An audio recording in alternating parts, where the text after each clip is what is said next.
సమృద్ధి అయినా ప్రభుని జీవం సమృద్ధిగా మనలను బలపరచును. సమృద్ధి అయినా ప్రభుని జీవం సమృద్ధిగా మనలను బలపరచును. అలసిన హృదయాలకు ఇది సమృద్ధి జీవం. విరిగిన హృదయాలకు వాక్యామృత జీవం. ఓ నేస్తమా వీక్షించుమా యేసులో సమృద్ధి జీవం. ఓ నేస్తమా వీక్షించుమా యేసులో సమృద్ధి జీవం.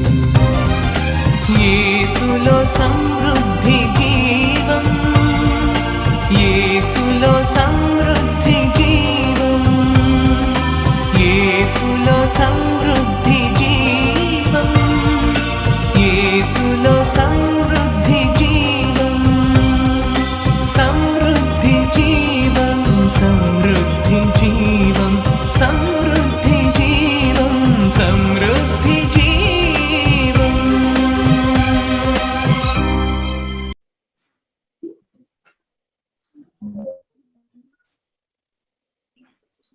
Welcome you all once again. మరొకసారి మిమ్మల్ని అందరికీ కూడా మన ప్రభు అయినటువంటి యేసుక్రీస్తు నామములో మన యొక్క బైబిల్ తరగతులకు మిమ్మల్ని ఆహ్వానిస్తున్నాం. మరి దినాన్న ఇది 22వ వారంగా మరి దేవుని యొక్క వాక్యాన్ని అందరూ కూడా మరి మనం ఇక్కడ ధ్యానం చేస్తున్నాం. మరి ఇన్ని వారాలు కూడా ప్రభు మనకు సహాయం చేస్తున్నందుకై ప్రభుకు వందనాలు. మరి అనేక అంశాలు ప్రభు నేర్పిస్తున్నందుకు కూడా దేవునికి స్తోత్రం. అందరూ కూడా మైక్ ఆన్ చేసుకుని theme చదువుదామండి. Study the word of God to encounter the God of the word. దేవుని వాక్యాన్ని అధ్యయనం చేయండి. వాక్యమైన దేవునితో ముఖాముఖి అనుభవం పొందండి. మరి I believe that you are beginning to have this encounter with the Lord as you read his word. దేవుని వాక్యాన్ని మీరు చదువుతున్నారు, ధ్యానిస్తూ ఉన్నారు, దీని గురించి వింటూ ఉన్నారు, ఆలోచిస్తూ ఉన్నారు. ఇలా చేస్తున్నప్పుడు మనలో మన అంతరంగంలో తప్పకుండా ఒక మార్పు, ఒక డివైన్ చేంజ్, దైవికమైనటువంటి మార్పు మనలో కలుగుతుంది కూడా. ఎందుకంటే because of the encounter you will have with the Lord, with the author of the Bible. మనందరికి తెలిసినట్టుగా బైబిల్ యొక్క అసలు గ్రంథకర్త దేవుడే, పరిశుద్ధాత్మ దేవుడే. కాబట్టి మరి ఆయన వాక్యాన్ని మనం క్రమంగా ధ్యానిస్తూ ఉన్నప్పుడు తప్పకుండా ప్రభు మనతో మాట్లాడతారు. ఆ యొక్క ప్రత్యేకమైనటువంటి అనుభవంలోకి మనందరూ కూడా వస్తాం. అది మనం గురిగా ఉంచుకొని మనం ముందుకు వెళ్తున్నాం. అలాగే ఈ యొక్క ఆన్లైన్ బైబిల్ క్లాసెస్ లో మరి మనం మొట్టమొదటి ఈ యొక్క ఫేజ్ లో స్టార్ట్ చేసినటువంటి సబ్జెక్ట్ మరి the holy Bible and unparalleled treasure.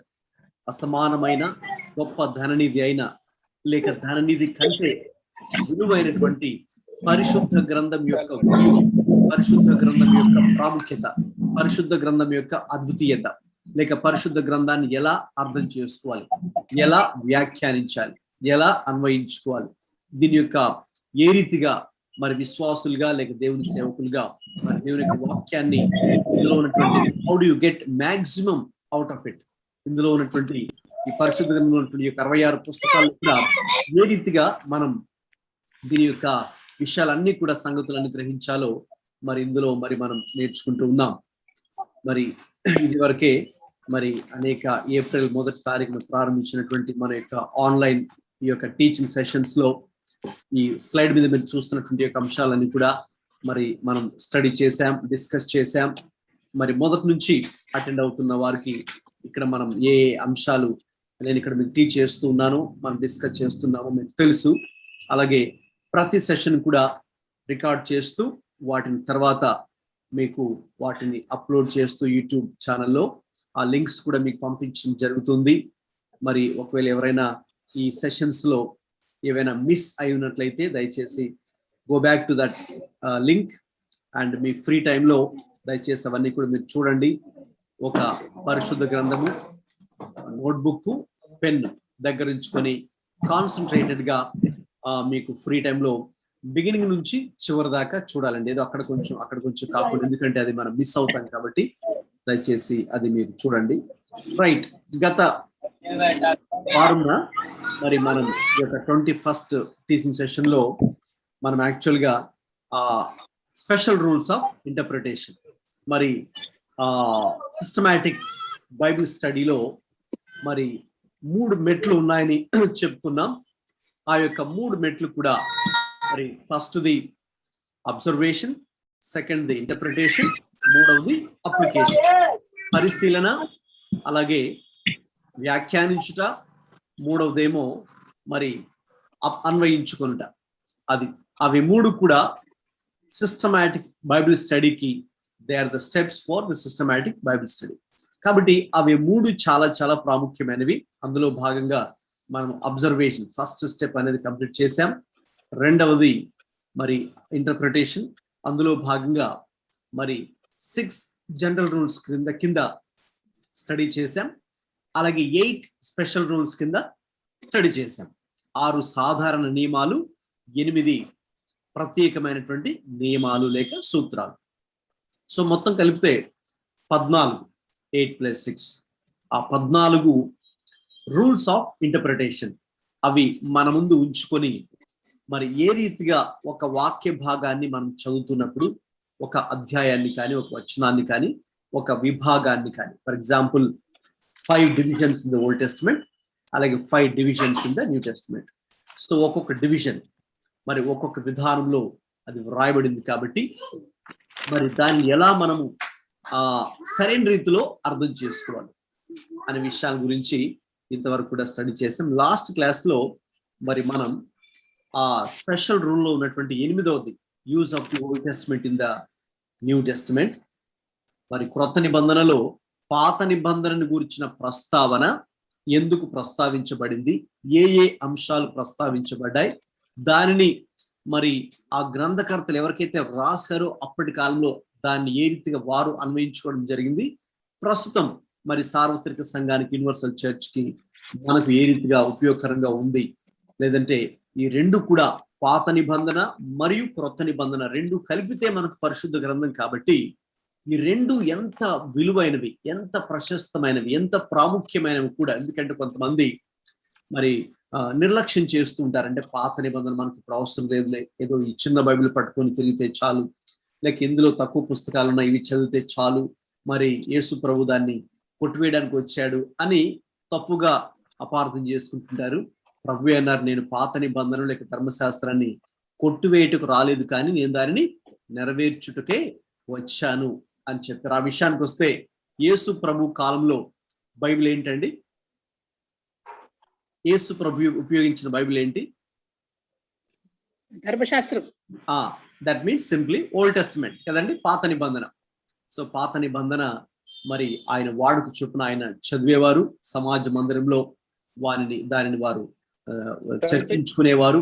కాబట్టి అదంతా కూడా మరి మన 2వ తిమోతి పత్రిక 3:16 ప్రకారం all scripture is God breathed. కాబట్టి ఈ లేఖనములన్నీ కూడా దైవావేశం వలన మరి వ్రాయబడ్డాయి. ఆల్ స్క్రిప్చర్ అన్నప్పుడు it includes both old and new testament. So కాబట్టి అవన్నీ కూడా లాస్ట్ క్లాస్ లో చూసాం.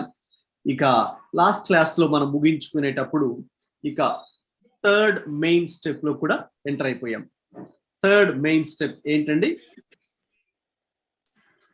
చెప్పండి ఎవరైనా. What is the 3rd main step in the systematic Bible study? Application. Application అండి, అన్వయింపు. సో అది కూడా మరి మనం I have a small doubt. You said that the Jewish scholars divided the Old Testament into 3 parts. Yes, Andy. Torah is one, you said. Yeah, Torah. Second what is Ketubim. Can you give the spelling, please? Yeah, K-E. Yes. T-H-U. P. T. Yeah. T-H-U. K-E, T-H-U, B-I-M. B for Bombay. B-I-M. B-I-M. K-E, T-H-U, B-I-M. Yes. For Psalms. And yes, for prophecies? Nabim. N-A-B-I-M. N-A? B-H-I-M. Okay, thank you so much. Thank you so much. Yes, yeah, right. Okay, so మనం application లోకి అంటే last step, that is the third main step of Bible systematic Bible study లోకి మరి మనం enter అయిపోయాం. So మరి మన last class లో ఇందులో కూడా మరి ఈ అప్లికేషన్ పార్ట్ లో కూడా మరి మనం డీటెయిల్డ్ గా స్టడీ చేయబోతున్నాం. ఎలా అప్లై చేసుకోవాలి, మరి ఏది right application, and we're also going to see what is the wrong way of applying also. ఎందుకంటే రెండు మనం చూసినప్పుడు మనకు ఒక క్లారిటీతో ఇక నుంచి మనం బైబిల్ చదివినప్పుడు ఏ రీతిగా మరి అప్లై చేసుకోవాలో కూడా మనం చూడబోతున్నాం. Okay, right. సో మరి ఇదంతా కూడా మీకు ఈ స్లైడ్ చూపించానికి ముందే ఇమేజ్ కూడా, సో ఆ ఇంటర్ప్రిటేషన్ కూడా చాలా ప్రాముఖ్యమైనదని. ఓకే, మరి మనం అప్లికేషన్ పార్ట్ లో ఉన్నాం. లాస్ట్ క్లాస్ లో మరి we have studied one small topic, అదేంటంటే results of not obeying God's word. మరి దేవుని యొక్క వాక్యానికి విధేయత చూపించకపోతే వచ్చే ఫలితాలు ఏంటి అని మీతో ఒక 5 ఫలితాలు, we have seen some 5 results of not obeying God's word. So ఎందుకు దాన్ని నేను చెప్పానంటే, దేవుని యొక్క వాక్యము మనకు ఒక విధంగా చెప్పాలంటే ఎంత తెలుసు అని కూడా కాదు, లేకపోతే మనం ఎంత చక్కగా దీన్ని వ్యాఖ్యానించి అర్థం చేసుకోగలమో, లేకపోతే బోధించగలమో, ప్రసంగించగలమో కూడా కాదు. Ultimately it all boils down to this third step, application. కదండి, అన్వయించుకోవడం అనేది చాలా చాలా ప్రాముఖ్యం. చాలా మంది ఫస్ట్ స్టెప్ తోనే ఆగిపోతారు. అబ్జర్వేషన్, చాలా అబ్జర్వ్ చేస్తారు, చాలా రీసెర్చ్ చేస్తారు, లేకపోతే మరి maybe they will have lot of knowledge and kind of academic knowledge. It only remains just academic knowledge. ఎప్పుడు ఫస్ట్ అండ్ సెకండ్ స్టెప్ తోనే ఆగిపోతాయి.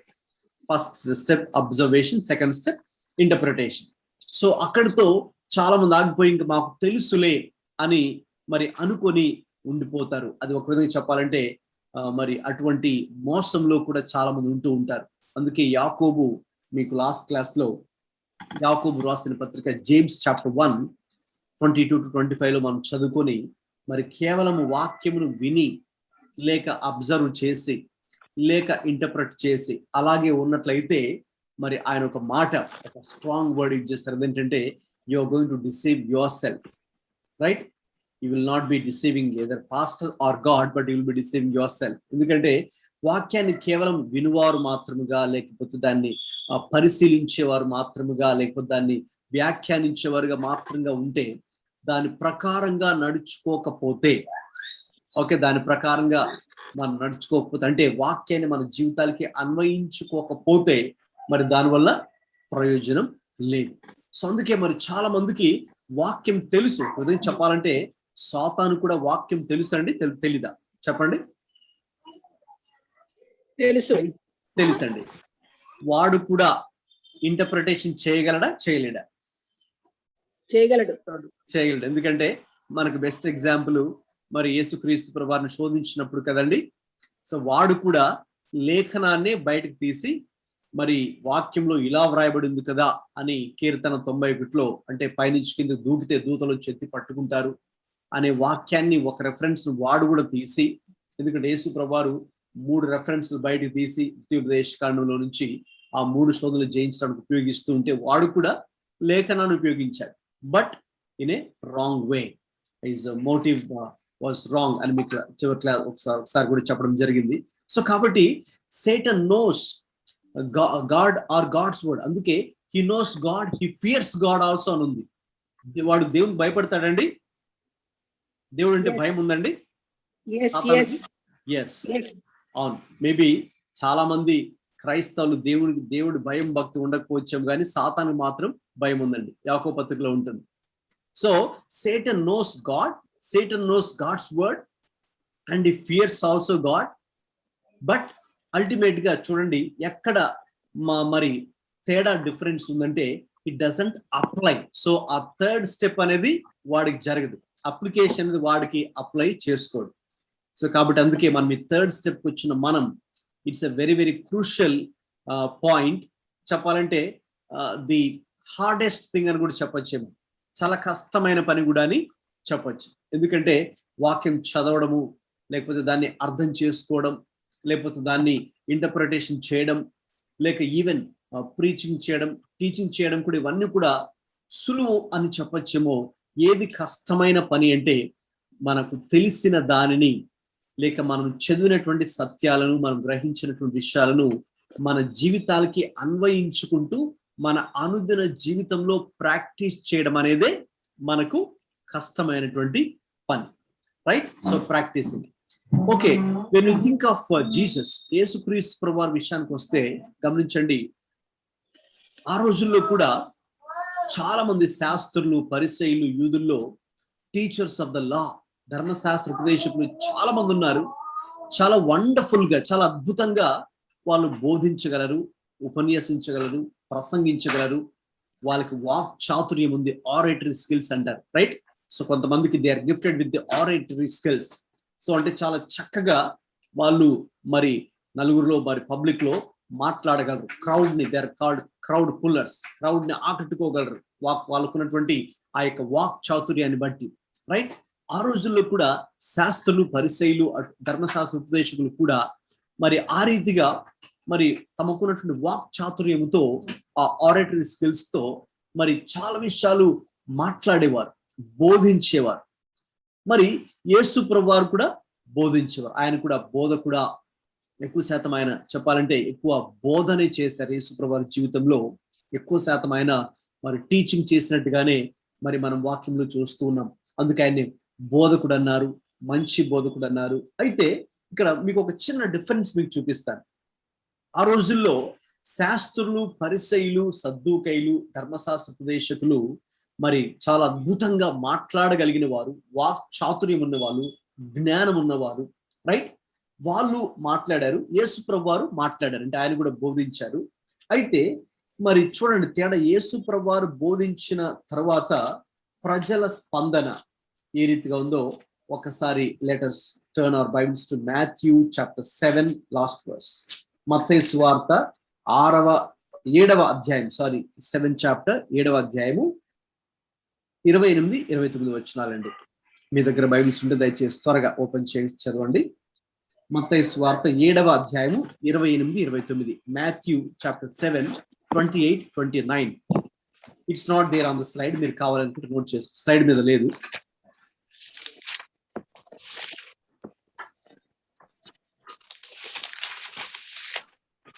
ఓకే,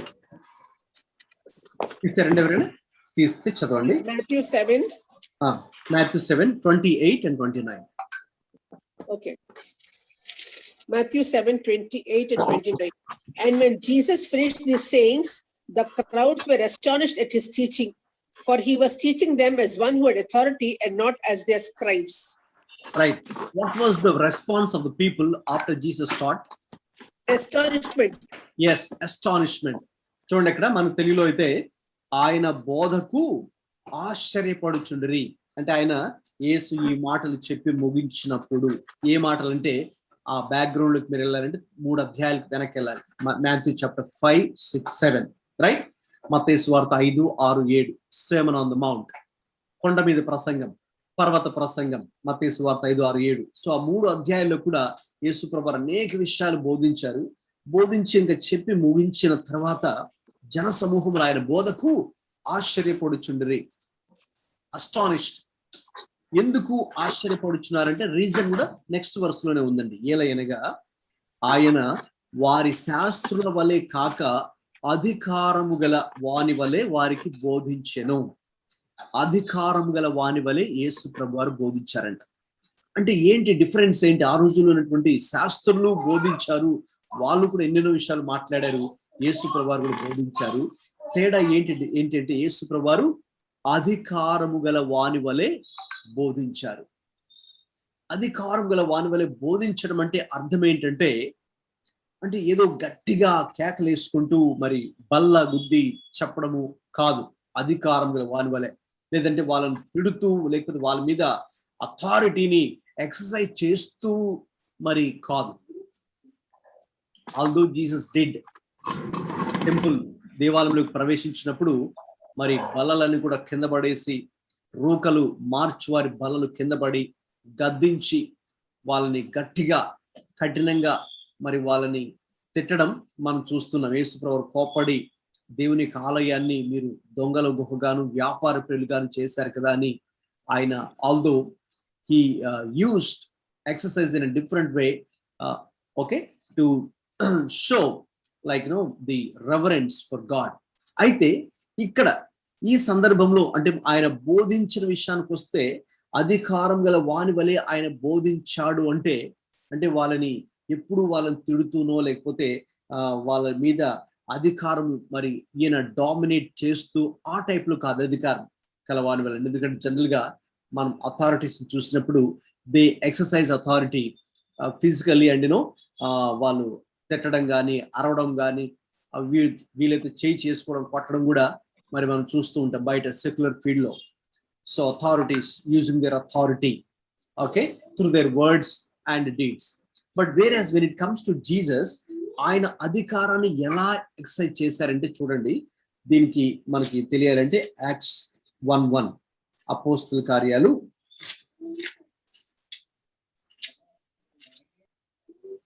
1వ అధ్యాయం 2వ వచనం అండి. యాక్ట్స్ 1:2 చదవండి. We have the answer here. Acts chapter 1 verse 2. Yeah.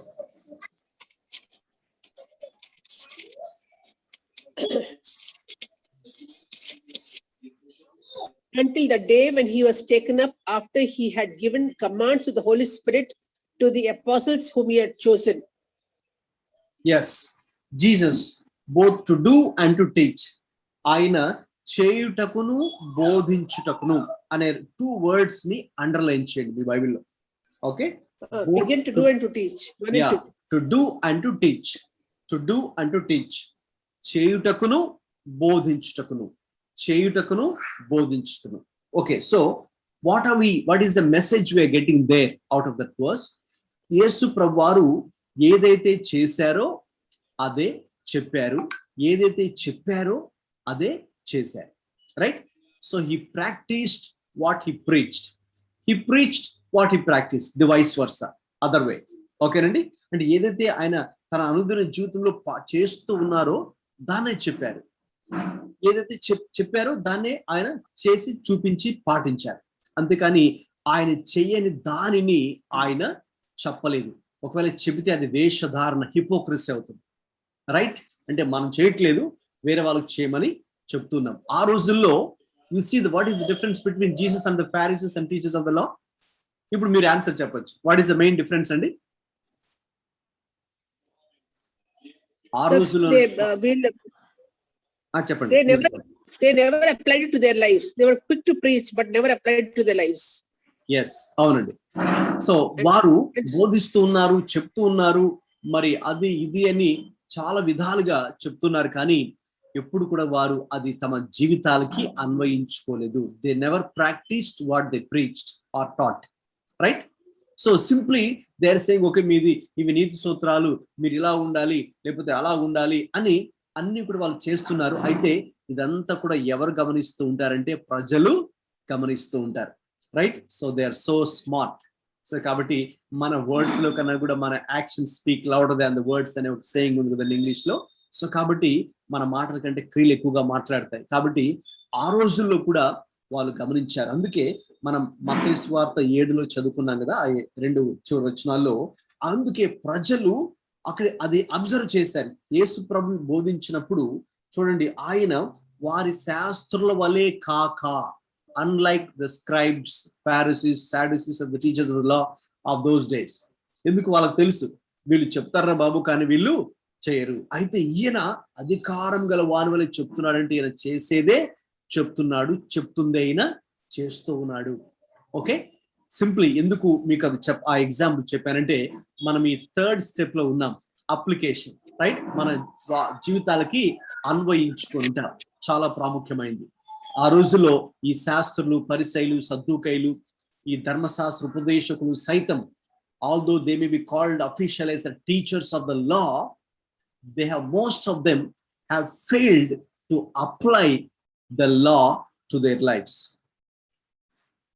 అయితే యేసు ప్రభువారు మాత్రం వాక్యాన్ని తన జీవితానికి ఆయన అన్వయించుకుంటూ ఆయన పాటిస్తూ దాన్ని ఇతరులకు చెప్పడం జరిగింది. సో కాబట్టి అప్లికేషన్ అనేది చాలా చాలా ప్రాముఖ్యమండి. ఇప్పుడు ఈ స్లైడ్ మీదకి వద్దాం. అప్లికేషన్ హెడింగ్ మస్ట్ ఎలా ఉండాలో ఇది చూద్దాం. Application is nothing but bracket లో ఒక వర్డ్ మీరు చూస్తున్నారు అక్కడ. What is the word your seeing in the brackets?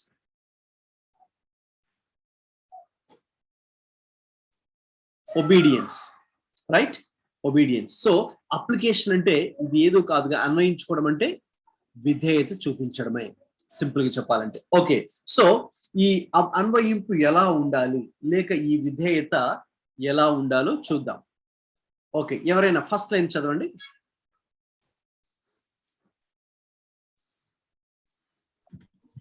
Not be attempted before observation and interpretation. Yes అండి, నేను మీకు పోయిన వారం ఒక మాట చెప్పాను, మీకు అది గుర్తుందో లేదో. చాలా మంది మనలో విశ్వాసులైన మరి వాక్యాన్ని బోధించే బోధకులైన మనకున్న ఒక శోధన ఏంటంటే, ఒక వచనాన్ని చదువుతాము, చదివిన వెంటనే కంక్లూజన్ లోకి జంప్ అయిపోతాం, లేక అప్లై చేసుకోవడంలోకి జంప్ అయిపోతాం, లేక ఒకరికి అప్లై చేయడంలోకి జంప్ చేసేస్తాం. తొందరపాటు మనందరికి. సో కాబట్టి అప్లికేషన్ అలా ఉండకూడదు. Not be attempted. Okay, before observation and interpretation. Observation చేయకుండా, ఇంటర్ప్రిటేషన్ చేయకుండా, ఈ రెండు హోంవర్క్స్ మనం చాలా జాగ్రత్తగా చేయకుండా ఇక థర్డ్ స్టెప్ లోకి జంప్ అవ్వకూడదు. రైట్?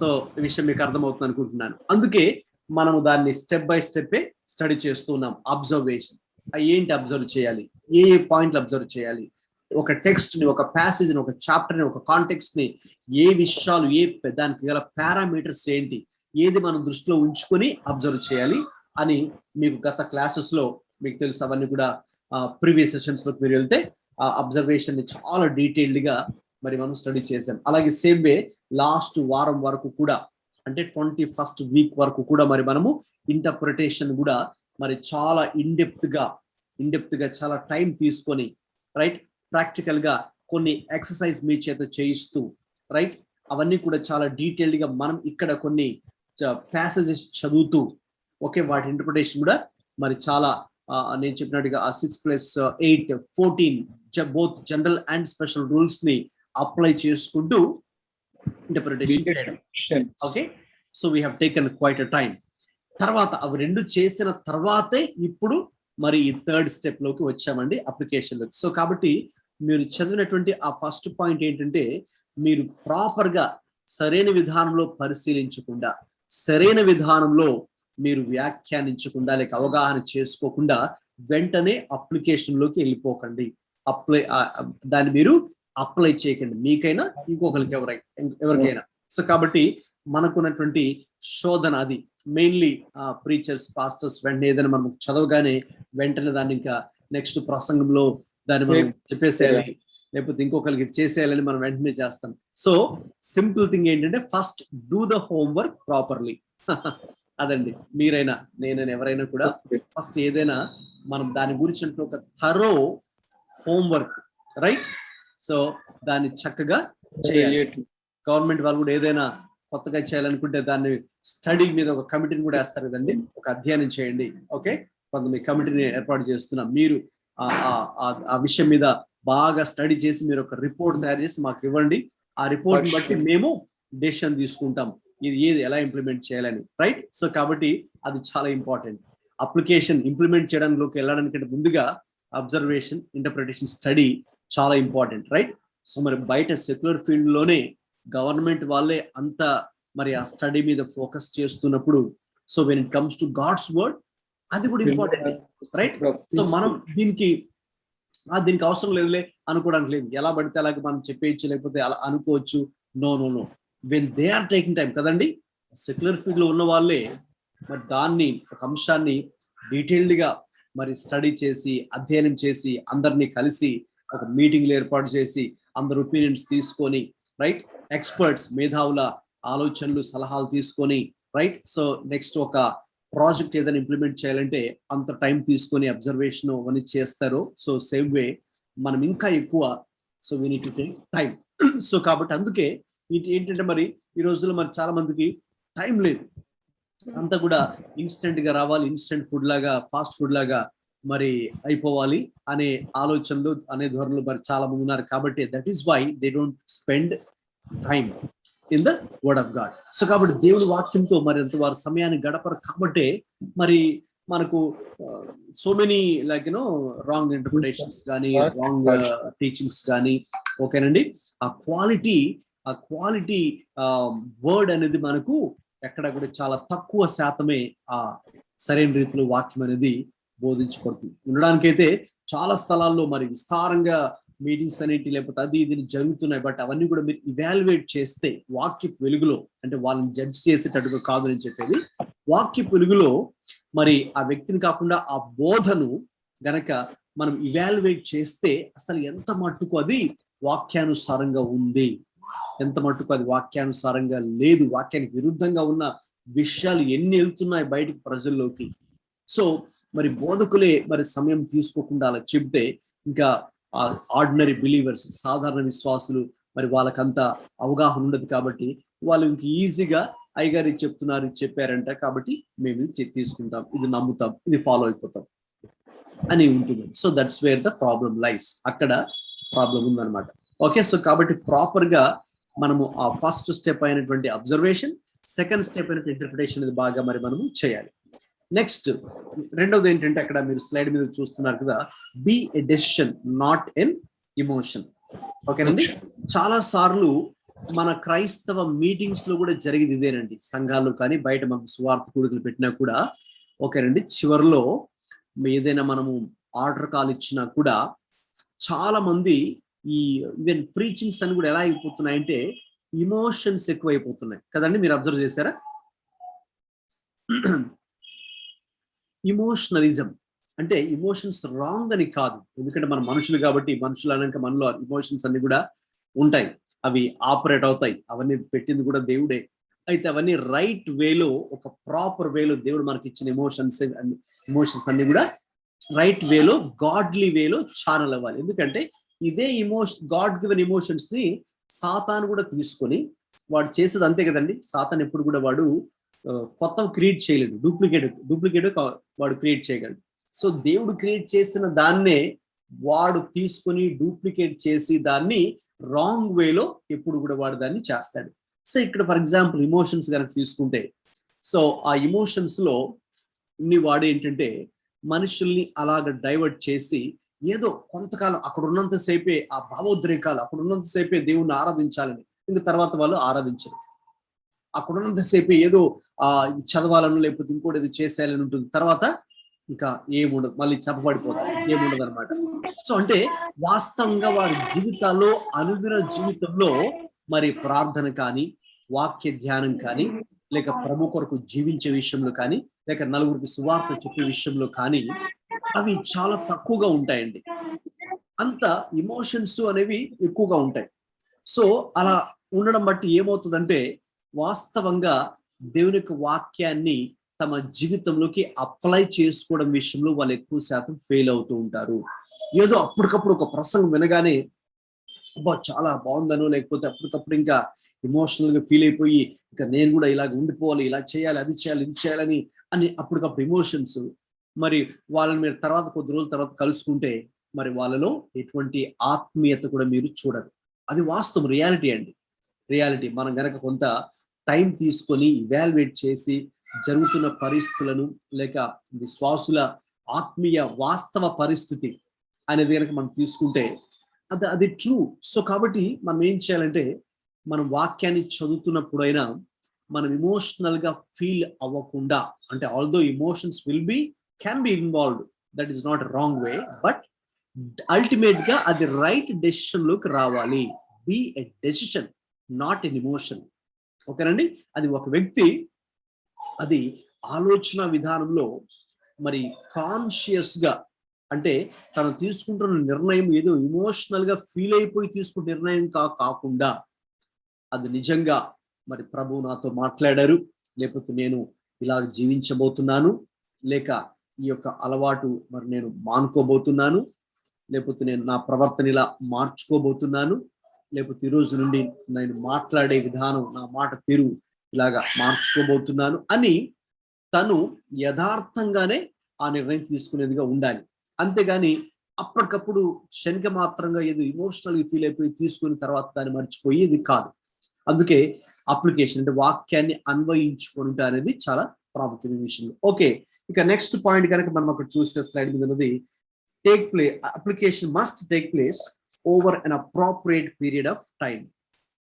చూడండి, కొన్ని మరి సందేశాలు మనం వింటూ ఉన్నప్పుడు మరి అవి మన జీవితాలకి అన్వయించుకున్నప్పుడు కొన్నింటికి సమయము పట్టొచ్చు. అంటే వెంటనే రాత్రికి రాత్రే అన్ని కూడా 100% ఓకే మనలో మార్పు రాకపోవచ్చు. వస్తే that's a miracle, praise God. ఓకేనండి, అన్ని అలా ఉండవు కదండి, లేక అన్ని సార్లు అలాగే జరగవు కదండి. మనం వాక్యం విన్న ఒక్కసారే ఒక ప్రసంగం వినగానే మరి మొత్తం 100% కూడా మరి మనము దేవునిలాగా మారిపోలేం కదా. సో దేవుడు కొన్ని విషయాల్లో మన జీవితాల్లో ఆయన కొన్ని సందర్భాలలో కొన్ని విషయాలు డీల్ చేస్తూ ఉంటాడు, కొన్ని మనతో మాట్లాడుతూ ఉంటారు. వాక్యాన్ని చదువుతున్నప్పుడు క్రమేణా సిస్టమేటిక్ గా చదువుతుండగా over a period of time, right, దేవుడు ఒక్కొక్కటి మనకు చూపిస్తూ ఉంటాడు. మన స్వభావం గురించి ఒక్కొక్కటి మనతో దేవుడు మాట్లాడుతూ ఉంటారు. ఓకేనండి, అలాగా మరి ఒక్కొక్క రోజు. అందుకే అనుదిన వాక్య ధ్యానం చాలా ప్రాముఖ్యం. ఎందుకంటే అనుదినము ప్రభు మనతో మాట్లాడుతుంటారు. ఎందుకు? అనుదినము ఏదో ఒక మార్పు మనలో జరగాలి. ఎందుకంటే మనం ఇంకా 100% పర్ఫెక్ట్ ఎవరు కాదు ఈ భూమి మీద. ఏ ఒక్కరు కూడా నేను 100% ఇంకా నేను పర్ఫెక్ట్ అండి అని ఎవరైనా చెప్పగలరా? నో, ఎవరు చెప్పలేరు. మనందరూ కూడా ఆ పర్ఫెక్షన్ ప్రయాణంలో ఉన్నాం. We are on the way towards perfection. So ఆ ట్రాన్స్ఫర్మేషన్, ఆ దైవిక మార్పు. సో కాబట్టి over a period of time అది జరుగుతుంది. కాబట్టి సో అది కూడా మరి మనము గుర్తుంచుకోవాలి. ఇక తర్వాత అప్లికేషన్ లేక ఒబీడియన్స్ అనేది ఎలా ఉండాలంటే it must B complete, not partial. ఆ 4వ పాయింట్ మీరు స్లైడ్ మీద చూస్తున్నట్టు 4వ పాయింట్. సో కాబట్టి చాలా మంది ఒబీడియన్స్ చూపిస్తారు వాక్యానికి, దే షో ఒబీడియన్స్. అయితే ఎటువంటి ఒబీడియన్స్ అండి? Partial obedience. కొంచెమే విధేయత చూపిస్తారు, సంపూర్ణంగా కాదు. అయితే దేవుని దృష్టిలో కొంచెం విధేయత చూపిస్తే అది విధేయత కాదు. Partial obedience is not an obedience in real sense. మనం అనుకోవచ్చు, అవునండి మరి కొంచెం నేను చూపిస్తాను ఒబీడియన్స్, ఓకే అని చెప్తే అది దేవుని దృష్టిలో అది కంప్లీట్ ఒబీడియన్స్ కాదు. సో మనం వాక్యాన్ని అప్లై చేసుకునేటప్పుడు so you must be willing to show complete obedience, not partial obedience. తర్వాత ఇక్కడ ఇంకొక పాయింట్ కూడా యాడ్ చేసుకోవచ్చు, స్లైడ్ లో లేదు. Instant obedience, not delayed obedience. దేవుడు ఏదైనా మనతో మాట్లాడిన వెంటనే, ఒక మాట చేయమని చెప్పిన వెంటనే అప్పుడే చేయడానికి మనం సిద్ధంగా ఉండాలి. ఇప్పుడు కాదులే, తర్వాత చూద్దాం అని delayed. So delayed obedience is also not complete obedience. It is equivalent to disobedience. So కాబట్టి పార్షల్ ఒబీడియన్స్ అన్న పాక్షిక విధేయత అంటే కొంచెమే. అలాగే డిలేడ్ ఒబీడియన్స్ అన్న అంటే ఆలస్యంగా చూపించిన విధేయత అయినా కూడా అవిధేయతతోనే సమానం. సో కాబట్టి మనం వాక్యాన్ని అన్వయించుకున్నప్పుడు అది దృష్టిలో ఉంచుకోవాలి. తర్వాత we must obedience and the application must rely on the power of the spirit. చూడండి, వాక్యాన్ని మనం బాగా అబ్జర్వ్ చేశాం, బాగా దాన్ని ఇంటర్ప్రిట్ చేసి కొన్ని మంచి సత్యాలు అందులో నుంచి మరి మనం బయటకు తీయగలిగాం, లేక అర్థం చేసుకోగలిగాం. Praise God for that. And then what next step? ఇప్పుడు మనం వాటిని మన జీవితంలోకి అన్వయించుకొని పాటించాలంటే చూడండి, మనందరికీ కూడా మన యొక్క సొంత శక్తి చేత, బలము చేత మనము దాన్ని చేయలేమండి. వాక్యాన్ని మనము మరి విధేయత చూపించాలంటే మన సొంత శక్తి చేత, బలం వల్ల అది అవ్వదు. That is why we need to rely on the power of the Holy Spirit. త్రిత్వంలో 3వ వ్యక్తి అయినటువంటి పరిశుద్ధాత్ముడు, ఆయన శక్తి మీద మరి మనము ఆధారపడాలి. ఎందుకంటే ప్రభు మరి ఎందుకు పరిశుద్ధాత్మను పంపించారంటే ఆయనే మనలను సర్వ సత్యంలోనికి నడిపిస్తాడు. దానికన్నా ముందుగా ఆయన పాపం గురించి, నీతి గురించి, తీర్పు గురించి ఒప్పిస్తాడు. యోహాను సువార్త 16వ అధ్యాయం, right? So there are so many things about the Holy Spirit. Actual గా it is a complete study in itself, study of the Holy Spirit, right? మనకు క్రిస్టియన్ డాక్ట్రిన్స్ లో కొన్ని 10 మేజర్ డాక్ట్రిన్స్ ఉన్నాయి. మేబీ దేవుని చిత్తం అయితే, God willing, if I take that up next time in teaching, 10 doctrines కూడా మరి మనము స్టడీ చేయాలి. చాలా చాలా ప్రాముఖ్యమైన. Every believer or every God's minister must know all this 10 doctrines. So అందులో one is doctrine of the Holy Spirit, పరిశుద్ధాత్మ యొక్క సిద్ధాంతం కూడా మరి అది చాలా ప్రాముఖ్యమైనది. కాబట్టి అందులో వి రీడ్ ఎ లాట్. ఇంకా కంప్లీట్ గా ఇంకా పరిశుద్ధాత్మ అసలు ఎవరు, లేక పరిశుద్ధాత్మ మరి యొక్క గుణగణాలు ఏంటి, characteristics of the Holy Spirit, లేక పరిశుద్ధాత్మ ఆయన ఎలా మరి మనం ఉండాలని కోరుతున్నారు, ఆయన ఫంక్షన్ ఏంటి, బాడీ ఆఫ్ క్రైస్ట్ లో, క్రీస్తు యొక్క మరి సంఘంలో పరిశుద్ధాత్మ యొక్క పాత్ర ఏంటి, చాలా విషయాలు ఉన్నాయండి. ఇప్పుడు నేను ఆ డీటెయిల్స్ ఇప్పుడు ఇక్కడ వెళ్ళను. కానీ only one point, that is ఈ అప్లికేషన్ లో we must rely on the power of the spirit. ఎందుకంటే ఆయన శక్తి మీద మరి మనము ఆధారపడినప్పుడే ఈ యొక్క అప్లికేషన్ అనేది ఎఫెక్టివ్ గా సక్సెస్ఫుల్ గా జరుగుతుంది. లేదంటే పరిశుద్ధాత్మ శక్తి మీద మనం కనుక ఆధారపడకపోతే మరి ఈ యొక్క 3rd స్టెప్ కి న్యాయం చేయలేము. Right, we cannot show complete obedience unless the Holy Spirit helps us, guides us, leads us. Okay, so that's why it's very important. Okay, ఇందులోనే మనం ఉన్నాం. ఇంకా we are still in application. So different dimensions లో మనం దీన్ని చూస్తున్నాం, different angles లో. అంటే అప్లికేషన్ ఏంటి, ఎలా అప్లై చేసుకోవాలో కూడా మనం చూస్తున్నాం. గమనించండి, దీనికి కూడా మనకు ఒక ప్లాన్ అనేది ఉండాలి. అప్లికేషన్ ఎలా మనం అన్వయించుకోవాలో కూడా we must have a plan to put into action. Right, ఇప్పుడు ఏదైనా కూడా ఏదైనా ఒకటి చేయాలంటే ఒక ప్లాన్ ఉంటుంది, కానీ ఒక ప్లాన్ తో ఏదైనా కూడా ఏదైనా చేయగలరు. సో కాబట్టి ప్లాన్ లేకపోతే, రైట్, మరి మా బార్డర్ ఏరియాలో, పాకిస్తాన్ ఇండియా బార్డర్ ఏరియాలో ఎనిమీస్ మన యొక్క బార్డర్లోకి వచ్చి మనల్ని అటాక్ చేస్తున్నారు. కాబట్టి దీన్ని ఓవర్కమ్ చేయాలంటే, దీన్ని తిరిగి కౌంటర్ ఇవ్వాలంటే India must have a plan కదండి, ఒక ప్లాన్ ఉండాలి. సో ఆ ప్లాన్ లేకపోతే మరి దాన్ని చేయలేరు. సో కాబట్టి సేమ్ వే వాక్యం విషయంలో కూడా అంతేనండి. వాక్యం కూడా ఏ రీతిగా మన జీవితాలకు అన్వయించుకోవాలో కూడా మనకంటూ ఒక ప్రణాళిక ఉండాలి. We must have a plan. Okay, ఇప్పుడు నేను చెప్పేది ఏంటంటే ఈ ప్లాన్ చాలా ప్రాక్టికల్ ప్లాన్, ఏదో సమ్ కైండ్ ఆఫ్ థియరీ కాదు. మన అనుదిన జీవితంలో మరి దేవుని యొక్క వాక్యాన్ని అన్వయించుకోవాలి అంటే మనకు ఎటువంటి ప్రణాళిక ఉండాలో మీరు ఇక్కడ స్లైడ్ మీద చూస్తున్నారు కదండి. ఆ 5 ఎస్లు మీరు చూస్తున్నారు. సో పెన్ను, నోట్బుక్ ఉన్న వాళ్ళు దయచేసి మీరు రాసుకోండి. అవన్నీ కూడా ఎస్తో, ఇంగ్లీష్లో అయితే ఎస్తో స్టార్ట్ అవుతాయి. కాబట్టి సింపుల్ గా మీరు ఈజీగా కూడా గుర్తుంచుకోవచ్చు. అంటే అన్వయింపు, వాక్య అన్వయింపులో మనము కలిగి ఉండాల్సినటువంటి ప్రణాళిక ఏంటి. ఓకే, సో కాబట్టి ఆ ప్లాన్ ఏ రీతిగా ఉండాలంటే ఇట్ మస్ట్ బి సిగ్నిఫికెంట్.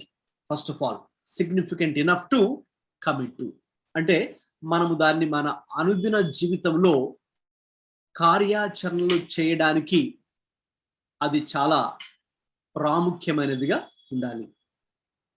కాబట్టి సింపుల్గా చెప్పాలంటే ఏదైనా మనం ఒక వాక్యం చదివినప్పుడు, అంటే నేను ఇంకా దీన్ని ఎక్స్ప్లెయిన్ చేసిన తర్వాత, ఒక వాక్య భాగం చదివినప్పుడు, అంటే ఒక వచనం కానీ, ఒక అధ్యాయం కానీ, ఒక పుస్తకం కానీ మనం బైబిల్లో చదివినప్పుడు మరి ఏ రీతిగా మనం అన్వయించుకోవాలో దానికి కొన్ని ప్రశ్నలు వేసుకోవాలి. అది తర్వాత నేను ఈ టాపిక్ చెప్పిన తర్వాత అందులోకి వద్దాం. అప్పుడు ఇంకా మనకు చాలా డీటెయిల్డ్ గా మనకు ఈ 3rd స్టెప్ ఏంటో బాగా అర్థమవుతుంది, అప్లికేషన్. బట్ ఇక్కడ as of now let us make a plan that what ever the application that may be, okay, it must be significant enough to commit to. అంటే మనము దాన్ని చేయడానికి, ఆచరణలో పెట్టడానికి ప్రాముఖ్యమైనదిగా మనం దాన్ని తీసుకొని మనం దాన్ని రాసుకోవాల్సి ఉంటుంది. రైట్, ఒక వాక్యభాగం చదివినప్పుడు అది ఖచ్చితంగా మనం దానికి కమిట్ అవ్వాలి. సో చివరిలో ఆ వర్డ్ మీరు చూస్తున్నారు కదా స్లైడ్ మీద, commit. So you must commit to that word. So practical గా ప్రభు ఏదైనా మనతో మాట్లాడినప్పుడు అది తప్పకుండా మరి మనము ఆచరణలో పెట్టడానికి తప్పకుండా మరి మనము ఒక నిర్ణయం తీసుకోవాలి. Okay, it must be significant enough. Second S ఏంటంటే అక్కడ simple enough to be understood. ఆ యొక్క అన్వయింపు కూడా ఏ రీతిగా ఉండాలి అంటే అది మనకి అర్థం కానిదిగా మనము దాన్ని కాంప్లికేట్ చేయకూడదు. In fact when God speaks, he speaks in simple terms, simple terminology, మనకు అర్థమయ్యే రీతిలోనేది మరి ప్రభు మనతో మాట్లాడతారు. మరి ఎప్పుడు ప్రభు మనతో మాట్లాడినా కూడా మనం అంటే వ్యక్తిగతంగా మీరు బైబిల్ చదువుతున్నప్పుడు కావచ్చు, లేదంటే ఇలాంటి మరి సందేశాలు వింటున్నప్పుడు కావచ్చు, ప్రభు మనతో మాట్లాడతారు. So that will be simple enough to be understood. యేసు ప్రభు వారు మాట్లాడినప్పుడు, బోధించినప్పుడు చిన్నపిల్లలు సైతం వారు అర్థం చేసుకోగలిగారు. అంటే ఆయన మాట్లాడేవి అద్భుతమైన విషయాలే, పరలోక సంబంధమైనటువంటి మర్మాలే అయినా కూడా అవి మనము అర్థం చేసుకునే భాషలో, లేక మనము అర్థం చేసుకునే రీతిలో మరి ప్రభు అని కూడా తెలియచేశారు. అప్పుడే ప్రజలు అర్థం చేసుకోగలిగారు. అందుకే యేసు ప్రభు వారు చాలా మటుకు ఉపమానములు వాడారు. మీకు గత క్లాసెస్ లో కూడా చెప్పడం జరిగింది. మరి ఆ యొక్క ఇంటర్ప్రిటేషన్ గురించి నేను మీకు చెప్పేటప్పుడు ఆ పారబుల్స్, ఉపమానముల గురించి కూడా మీకు చెప్పడం జరిగింది. కాబట్టి మరి ఎందుకు ఆ ఉపమానములు, what is the purpose of the parable అంటే it must be simple enough to be understood by anybody. ఎవరైనా కూడా మరి దాన్ని సులువుగా అర్థం చేసుకోవడానికి, మరి పరలోక విషయాన్ని ఒక భూ సంబంధమైనటువంటి ఒక కథ, లేక వస్తువు, లేక ఒక వ్యక్తి, లేక ఒక సంఘటనతో పోల్చి చెప్పడం, అదే ఉపమానం, parable. Telling an earthly story, telling the heavenly meaning in a earthly story form, అదనమాట. సో కాబట్టి ఈ యొక్క అప్లికేషన్ ఎటువంటి ప్లాన్ మనం కలిగి ఉండాలంటే, ఒక వాక్యం మనం చదువుతున్నప్పుడు మరి ఇది నా అనుదిన జీవితంలో ప్రాక్టికల్గా ఎలా దీన్ని చేయగలను.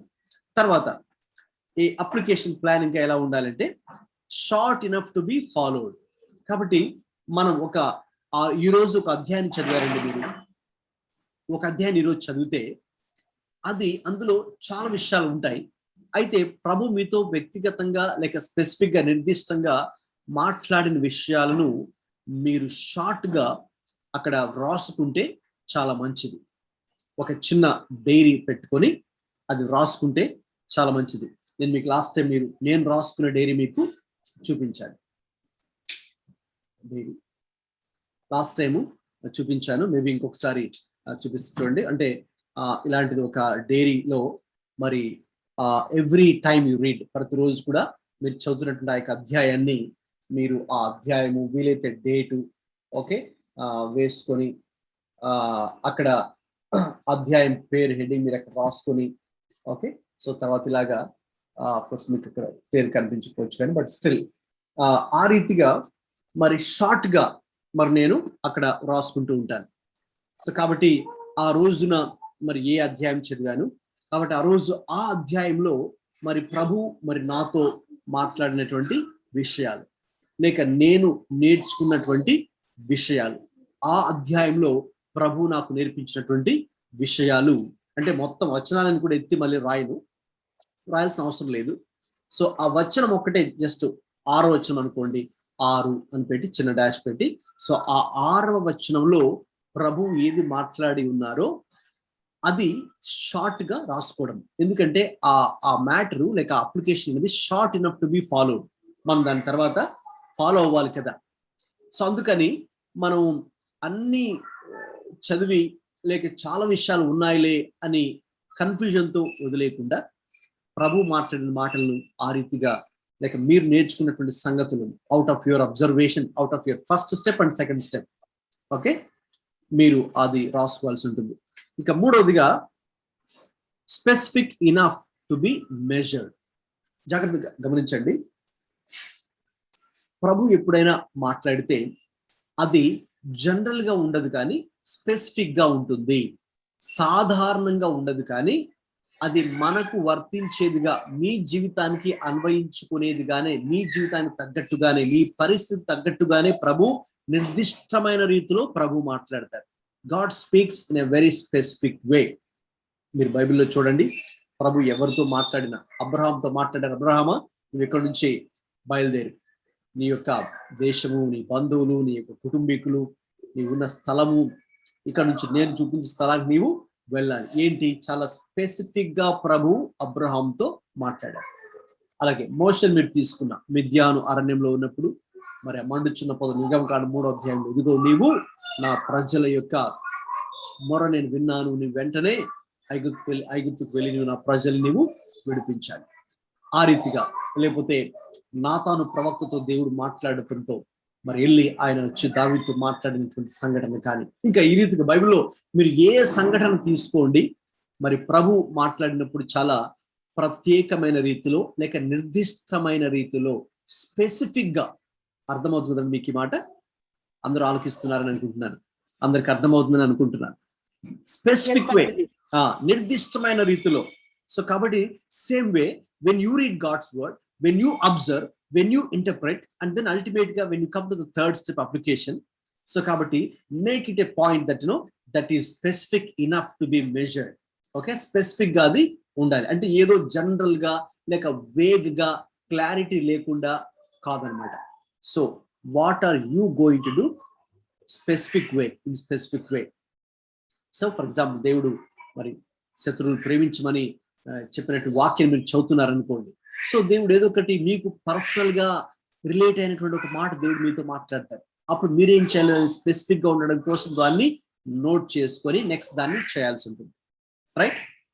Something like pray for others, like intercession గురించి మీరు ఏదైనా చదువుతున్నారు, ప్రేయింగ్ ఫర్ అదర్స్. సడన్ గా దేవుడు ఒక వ్యక్తి గురించిన ఒక వారి సమస్యలో లేకపోతే వారి పరిస్థితి దేవుడు మీకు జ్ఞాపకం చేస్తాడు. స్పెసిఫిక్ గా మీరు దాన్ని రాసుకొని మరి ప్రార్థన చేయాల్సి ఉంటుంది. సో ఆ రీతిగా ఇక చివరిగా spiritual enough to make a difference. అవును, మనం వాక్యంలో ఏది చదివినా కూడా అది మన ఆత్మీయ జీవితానికే సంబంధించి ఉంటుంది, ముడిపడి ఉంటుంది. మన ఆత్మీయ జీవితంలో మార్పు జరగాలనే ఉద్దేశంతోనే, అంటే ప్రస్తుతం మనం ఆత్మీయతలో ఎక్కడైతే ఉన్నామో ఎక్కడ వేసిన గొంగలు ఎక్కడ ఉన్నట్టుగా కాకుండా మనం ఆ స్థాయి నుంచి ఇంకొక మెట్టు పైకి ఎదుగుటకు, మరొక రోజు ఇంకొక మెట్టు, ఆ రీతిగా మన goal like should be from growing from glory to glory, step by step. So spiritual growth, spiritual maturity అనేది మనలో జరగాలి. హెబ్రీ పత్రికలో 5వ అధ్యాయంలో మరి పౌలు అదే అన్నారు. అంటే వాస్తవంగా అక్కడ హెబ్రీలకు పౌలు రాస్తున్నప్పుడు వారు అనేక సంవత్సరాలుగా ప్రభువును అంగీకరించారు, కానీ వారిలో ఆత్మీయ ఎదుగుదల లేదు. There is no spiritual growth, there is no spiritual maturity in their life. So Paul in a way ఆయన చాలా బాధతో ఆ మాటలు కూడా చెప్పడం జరిగింది. కాలాన్ని బట్టి చూస్తే మీరే ఈ సమయానికి బోధకులుగా ఉండవలసిన వారు, మీరు మళ్ళీ ఇంకా మూల పాఠంలో మళ్ళీ మీరు ఇంకొకరు చెప్పగా వినవలసి వస్తుంది. మీరు పాలు త్రాగవలసిన వారే కానీ మీరు మాంసం తినవలసిన వారు, లేక బలమైన ఆహారం తినగలిగిన వారు మీరు కాదు అని వారి గురించి ఆయన చెప్పడం జరిగింది. అంటే వారిలో ఏది లేదంటే spiritual enough, spiritual growth. Reference అండి, yeah Hebrews chapter 5 verses 11 onwards, 11 to 14. Thank you. Hebrews 5, 11 to 14. Hebrew పత్రిక 5వ అధ్యాయము 11 నుంచి 14 వరకు అండి. ఇప్పుడు దాకా నేను చెప్పిన example about Hebrews. So there was no spiritual growth or maturity in them because ఎక్కడ మిస్టేక్ జరిగిందంటే they have not applied God's word to their life. Maybe వాళ్ళు అబ్జర్వ్ చేసి ఉండొచ్చు, లేకపోతే వాక్యాన్ని గురించిన అవగాహన, నాలెడ్జ్ వరకు ఉండొచ్చు. ఎందుకంటే వీళ్ళు హెబ్రీలు, అంటే basically they are Jewish people. Okay, now they have become the believers of the Lord Jesus Christ. So హెబ్రీలుగా ఉంటూ, యూదులుగా ఉంటూ, యూదా మతంలో ఉంటూ క్రైస్తవులుగా మారిన వారు, ఆ గుంపుకు మరి పౌలు గారు ఆ పత్రిక రాశారు. సో కాబట్టి వాళ్ళు ఒక బ్యాక్గ్రౌండ్ యూదులు కాబట్టి, జూయిష్ పీపుల్ కాబట్టి తప్పకుండా మరి యూదులకు చిన్న వయసులో నుంచి వారికి ధర్మశాస్త్రాన్ని వాళ్ళకి చెప్పడం జరుగుతుంది, తల్లిదండ్రులు. రెండవదిగా సమాజ మందిరంలో, సినగాగులో కూడా ధర్మశాస్త్రం వాళ్ళకి బోధించడం జరుగుతుంది. కాబట్టి they may have the knowledge of the లా. ఓకేనండి. సో కాబట్టి దాన్ని వాళ్ళు అబ్జర్వ్ చేస్తూ ఉండొచ్చు, ఇంటర్ప్రిటేషన్ చేస్తూ ఉండొచ్చు, ఆ శాస్త్రులు, పరిసయ్యులు, ధర్మశాస్త్ర బోధకులు చెప్పే విషయాలు వింటూ ఉండొచ్చు. అక్కడితో ఆగిపోయారు. అయితే వాక్యాన్ని వాళ్ళు అన్వయించుకోలేదు. They have failed to apply God's word and that is why there is no spiritual growth. గమనించండి, ఎవరిలో స్పిరిచువల్ మరి ఆ ఎదుగుదల ఉండదంటే, ఆత్మ ఎదుగుదల, ఎవరైతే వాక్యాన్ని అన్వయించుకోరో. అందుకే కదండి ప్రభు కూడా ఉదాహరణ చెప్పారు కదా, మరి ఆ విత్తువాడు ఉపమానం గురించి, వాక్యము అదే విత్తనాలు విత్తువాడు ఉపమానం గురించి చెప్తూ మరి కొందరు వింటారు, తర్వాత వదిలేస్తారు. ఓకేనండి. సో ఆ రీతిగా కొన్ని త్రోవ పక్కన, కొన్ని మూల తప్పులు, కొన్ని రాతి నెల, కొన్ని మంచి నెలను పడినటువంటి విత్తనాలు. సో కాబట్టి ఆ రీతిగా 4 రకాల నేలల మీద పడినటువంటి విత్తనాలు వాక్యం కూడా వాక్యం విత్తనం లాంటిది అని ప్రభు చెప్తూ దానికి ఎగ్జాంపుల్, దానికి అర్థాన్ని చెప్తూ, మరి మంచి నేల అని చెప్పినప్పుడు ఎవరు మంచి నేల అంటే వాక్యాన్ని వాళ్ళు వింటారు, రైట్? సో మనం ఇక్కడ 3 స్టెప్స్ గురించి మాట్లాడుతున్నాం కాబట్టి ఈ యాంగిల్లో మాట్లాడుకోవాలంటే దాని గురించి వాళ్ళు బాగా అబ్జర్వ్ చేస్తారు. బాగా అబ్జర్వ్ చేసిన వారు వెంటనే డైరెక్ట్ గా కంక్లూజన్ లోకి జంప్ అవ్వరు, వెంటనే అప్లికేషన్ లో కూడా జంప్ అవ్వరు, లేకపోతే వెంటనే మరి ఈ వాక్యం వాళ్ళకు, ఈ వాక్యం వీళ్ళకు అని, వాళ్ళకు తగిలితే బాగుండు అని వాళ్ళు వెంటనే అలాగే జడ్జ్ చేయరు, జంప్ చేయరు, కంక్లూజన్ లోకి వెళ్ళరు. వాళ్ళు నిదానించి వాళ్ళు ఫస్ట్ స్టెప్ అబ్జర్వేషన్, దానికి న్యాయం చేస్తారు, రైట్? నేను మీకు గత క్లాసెస్ లో ఆ అబ్జర్వేషన్ ఏదైతే చెప్పానో దాన్ని తప్పకుండా వాళ్ళు చేస్తారు. రెండవది ఇంటర్ప్రిటేషన్, వ్యాఖ్యానం కూడా వాళ్ళు సరిగ్గా చేస్తారు. ఇక థర్డ్ స్టెప్ మంచి నిలబడిన విత్తనం ఎవరంటే ఒకటి చెప్పాలంటే వాక్యాన్ని తమ జీవితాలకి అన్వయించుకున్న వాళ్ళు. ఓకే, కేవలం ఫస్ట్ స్టెప్, సెకండ్ స్టెప్ తో ఆగిపోకుండా third step and final step అయినటువంటి అప్లికేషన్ కూడా, అంటే వాక్యాన్ని తమ జీవితానికి వారు అన్వయించుకున్న వారు. వారు ఎవరైతే వాక్యాన్ని తమ జీవితానికి అన్వయించుకుంటారో వారిలో తప్పకుండా మరి ఆత్మీయ ఎదుగుదల మీరు చూస్తారు, రైట్? సో ఆ వ్యక్తి మరి ఫలాని మేబీ ఒక 10 years బ్యాక్, 10 సంవత్సరాల క్రితం ప్రభుని అంగీకరించారు. ఇప్పుడు మీరు ఆ వ్యక్తిని తర్వాత 10 సంవత్సరాల తర్వాత మళ్ళీ కలుసుకున్నారు. చూస్తే మరి ఆయనలో మార్పులు మీరు చూస్తారు. మార్పు అంటే ఫిజికల్ గా అలాగే ఉండొచ్చు, లేక మార్పులు ఉండొచ్చు, భౌతికంగా లావ్ అయి ఉండొచ్చు, అది వేరే విషయం. బట్ ఆత్మీయంగా, ఆత్మీయ ఎదుగుదలలో తప్పకుండా మీరు వారితో మాట్లాడుతున్నప్పుడు, వారితో సంభాషిస్తున్నప్పుడు, వారు చేస్తున్న పనుల గురించి మీరు వింటున్నప్పుడు, వారు తీసుకునే నిర్ణయాల గురించి మీరు ఆలోచిస్తున్నప్పుడు తప్పకుండా వారిలో ఆ ఆత్మీయ పరిపక్వత, ఆత్మీయ ఎదుగుదల అనేది మనకు కనిపిస్తుంది. సో అది జరగాలి.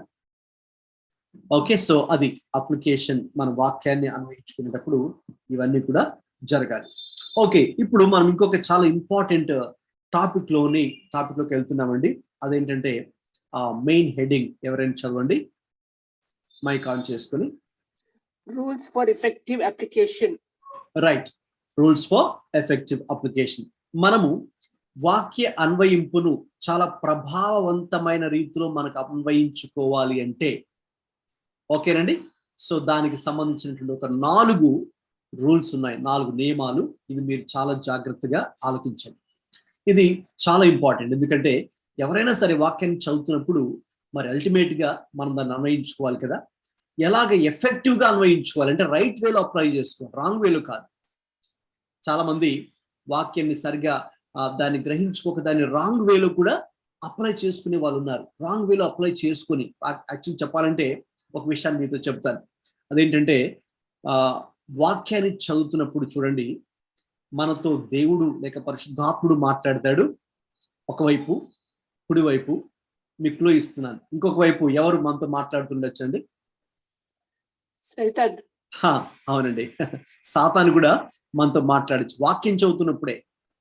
తర్వాత వాక్యాన్ని ఉపయోగించే వాడు మనలను కొన్ని తప్పుడు నిర్ణయాలు కూడా తీసుకోవడానికి వాడు కూడా మనకు వాక్యాన్ని, ఏదో ఒక వాక్యాన్ని మన ముందు పెడతాడు. బెస్ట్ ఎగ్జాంపుల్ ఇంత ముందే చెప్పాను మీతో. యేసు ప్రభువారు 3 శోధనలు ఎదుర్కొన్నప్పుడు కూడా యేసు ప్రభువారు సరైన రీతిలో వాక్యాన్ని ఆయన అర్థం చేసుకుని వాక్యాన్ని ఉపయోగిస్తూ ద్వితీయోపదేశకాండంలో ఉన్నటువంటి 3 వాక్యాలను ఉపయోగిస్తూ శోధనలు జయిస్తూ ఉన్నారు. మంచిది. ఇంకొక వైపు వాడు కూడా వాక్యాన్ని తీసుకుని వచ్చి వాక్యాన్ని తప్పుగా మరి అవగాహన కల్పించి తప్పుగా అన్వయించుకోవాలి. ఇప్పుడు so wrong observation, wrong interpretation చేసి తర్వాత ఏం చెప్తున్నాడు వాడు? Third step wrong application. అంటే తప్పుగా, అంటే ఇదిగోండి మీ బైబిల్ ఇలా ఉంది కదా, ఈ కీర్తనలు ఇలా ఉంది కదా, మీరు పైనుంచి దూకితే దూతలు వస్తారంటగా, దూతలు వచ్చి ఎత్తి పట్టుకుంటారంటగా, మరి మీకు ఏది హాని జరగదు కదా, కాబట్టి యేసు ప్రభువా దూకేసాయి, ఇక్కడ నుంచి ఈ పర్వతం మీద నుంచి దూకేసాయి, మరి మీ దూతలు వచ్చి ఎత్తి పట్టుకుంటారంటగా, చూద్దాం అని. అంటే రాంగ్ గా, తప్పుగా వాక్యాన్ని అన్వయింప చేసుకోవడానికి సాతానుడే ప్రేరేపిస్తున్నాడు. అది కూడా ఎవరిని? వాక్యమైన యేసయ్యని, మామూలు వ్యక్తిని కాదండి. సో ఈ లెక్కలో చూస్తే ఇప్పుడు మనం ఒక లెక్క కాదు కదండి సాతానుకి. మనతో వాడు లెఫ్ట్ అండ్ రైట్ ఫుట్బాల్ ఆడుకోవడానికి దేంతో? వాక్యంతోనే. అంటే వాక్యాన్ని తప్పుగా అవగాహన చేసుకోవడానికైనా wrong observation, wrong interpretation and wrong application. తప్పుగా అన్వయించుకోవడానికి, తప్పుగా అవగాహన చేసుకోవడానికి, తప్పుగా అన్వయించుకోవడానికైనా ఇంకొక వైపు సాతానుడు కూడా మనతో అనేక విషయాలు, మరి అసత్యమైనటువంటి విషయాలు వాడు వాక్యాన్ని వక్రీకరించి, ఎందుకంటే బైబిల్లో చాలా ఎగ్జాంపుల్స్ ఉన్నాయి. మరి ఏదెన్ తోటలో గమనించండి, ఆదాము హవ్వల్ని మరి మొట్టమొదటిగా దేవుడు చెప్పిన మాటనే తీసుకుని వక్రీకరించి వాళ్ళని మోసం చేసింది ఎవరండి? చెప్పండి, మైక్ ఆన్ చేసుకొని చెప్పండి. సాతాను కదా. కాబట్టి అంటే దేవుడు చెప్పిన మాటనే దేవుడిలా చెప్పినా, చూసారా మీరు అక్కడ హవ్వ దగ్గరకు వచ్చి దేవుడిలా చెప్పాడా, మీరు తినకూడదు, ఏం కాదులే. చూసారా అంటే వాడు వాడిన పదజాలం కానీ, బహుశా వాడు ఏ టోన్లో, ఏ స్వరంలో మరి చెప్పాడో, ఎలాగా చెబితే హవ్వ వెంటనే మరి సాతాను చెప్పినటువంటి అబద్ధాన్నే నమ్మి, నిజంగా నమ్మి, ఇద్దరు హవ్వ అలాగే ఆదాము కూడా మరి దేవుడు చెప్పినటువంటి ఆజ్ఞను వారు అతిక్రమించడం జరిగింది. సో కాబట్టి ఎందుకు నేను మీకు ఎగ్జాంపుల్ చెప్పానంటే, చాలా మంది వాక్యాన్ని చదువుతారు, చదివినటువంటి వాక్యాన్ని వాళ్ళు ఏం చేస్తారంటే తప్పుగా అన్వయించుకుంటారు, రాంగ్ వేలో అప్లై చేసుకుంటారు. రాంగ్ వేలో అప్లై చేసుకోవడం వల్ల ఫలితం ఉండదండి. There is no use if you apply God's word in a wrong way. అప్పుడు ప్రభు సంతోషించాడు, సాతానుడు సంతోషిస్తాడు. నేను చెప్పింది వీడు, నా టీచింగ్ వీడు పడిపోయాడులే, లేకపోతే వీడిని చక్కగా బ్రెయిన్ వాష్ చేశాను, ఇప్పుడు వీడు నా బొట్టలో ఉన్నాడు అని సాతానుడు సంతోషపడతాడు.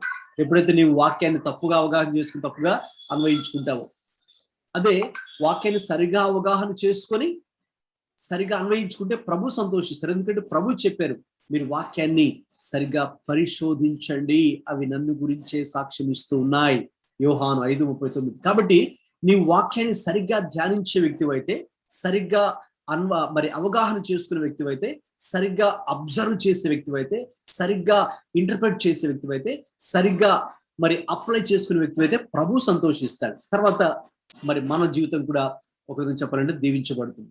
Right, we will be also blessing to others. So కాబట్టి అందుకే ఈ చిన్న టాపిక్ చాలా ప్రాముఖ్యం. ఇప్పుడు ఇక్కడ 4 ప్రాముఖ్యమైనటువంటి నియమాలు ఇందులో ఉన్నాయి. నీవు నేను వాక్యాన్ని సరైన రీతిలో, ప్రభావవంతమైన రీతిలో మన జీవితానికి అన్వయించుకోవాలి అంటే, ఓకే, ఇక్కడ 4 నియమాలు ఉన్నాయండి. ఒక్కొక్కటి చూద్దాం. ఎవరైనా ఒకరు మైక్ ఆన్ చేసుకుని ఫస్ట్ రూల్ చదవండి.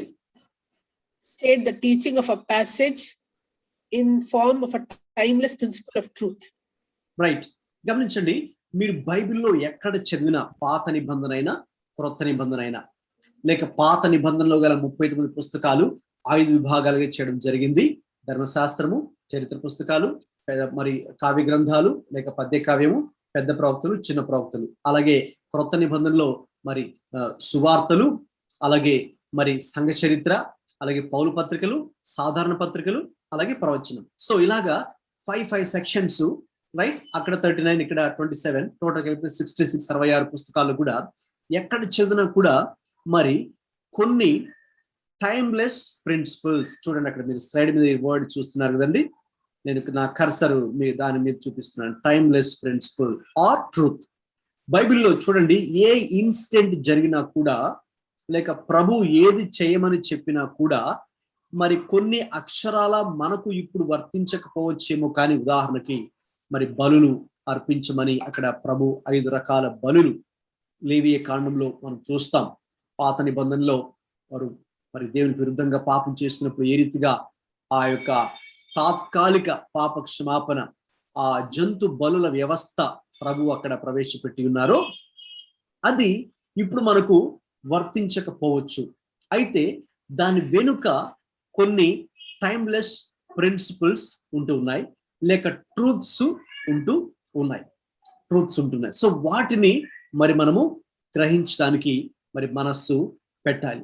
లేకపోతే ఆ యొక్క పాదాలు కడగడం అక్షరాల అది మనము చేయకపోయినా దాని వెనుక ఒక ప్రిన్సిపల్, ఒక ట్రూత్ ఉంది. లేదంటే like we should be humble, we should have humility, మనలో తగ్గింపు ఉండాలి. లేకపోతే మనలో సేవకుడి మనసు, సర్వెంట్ యాటిట్యూడ్.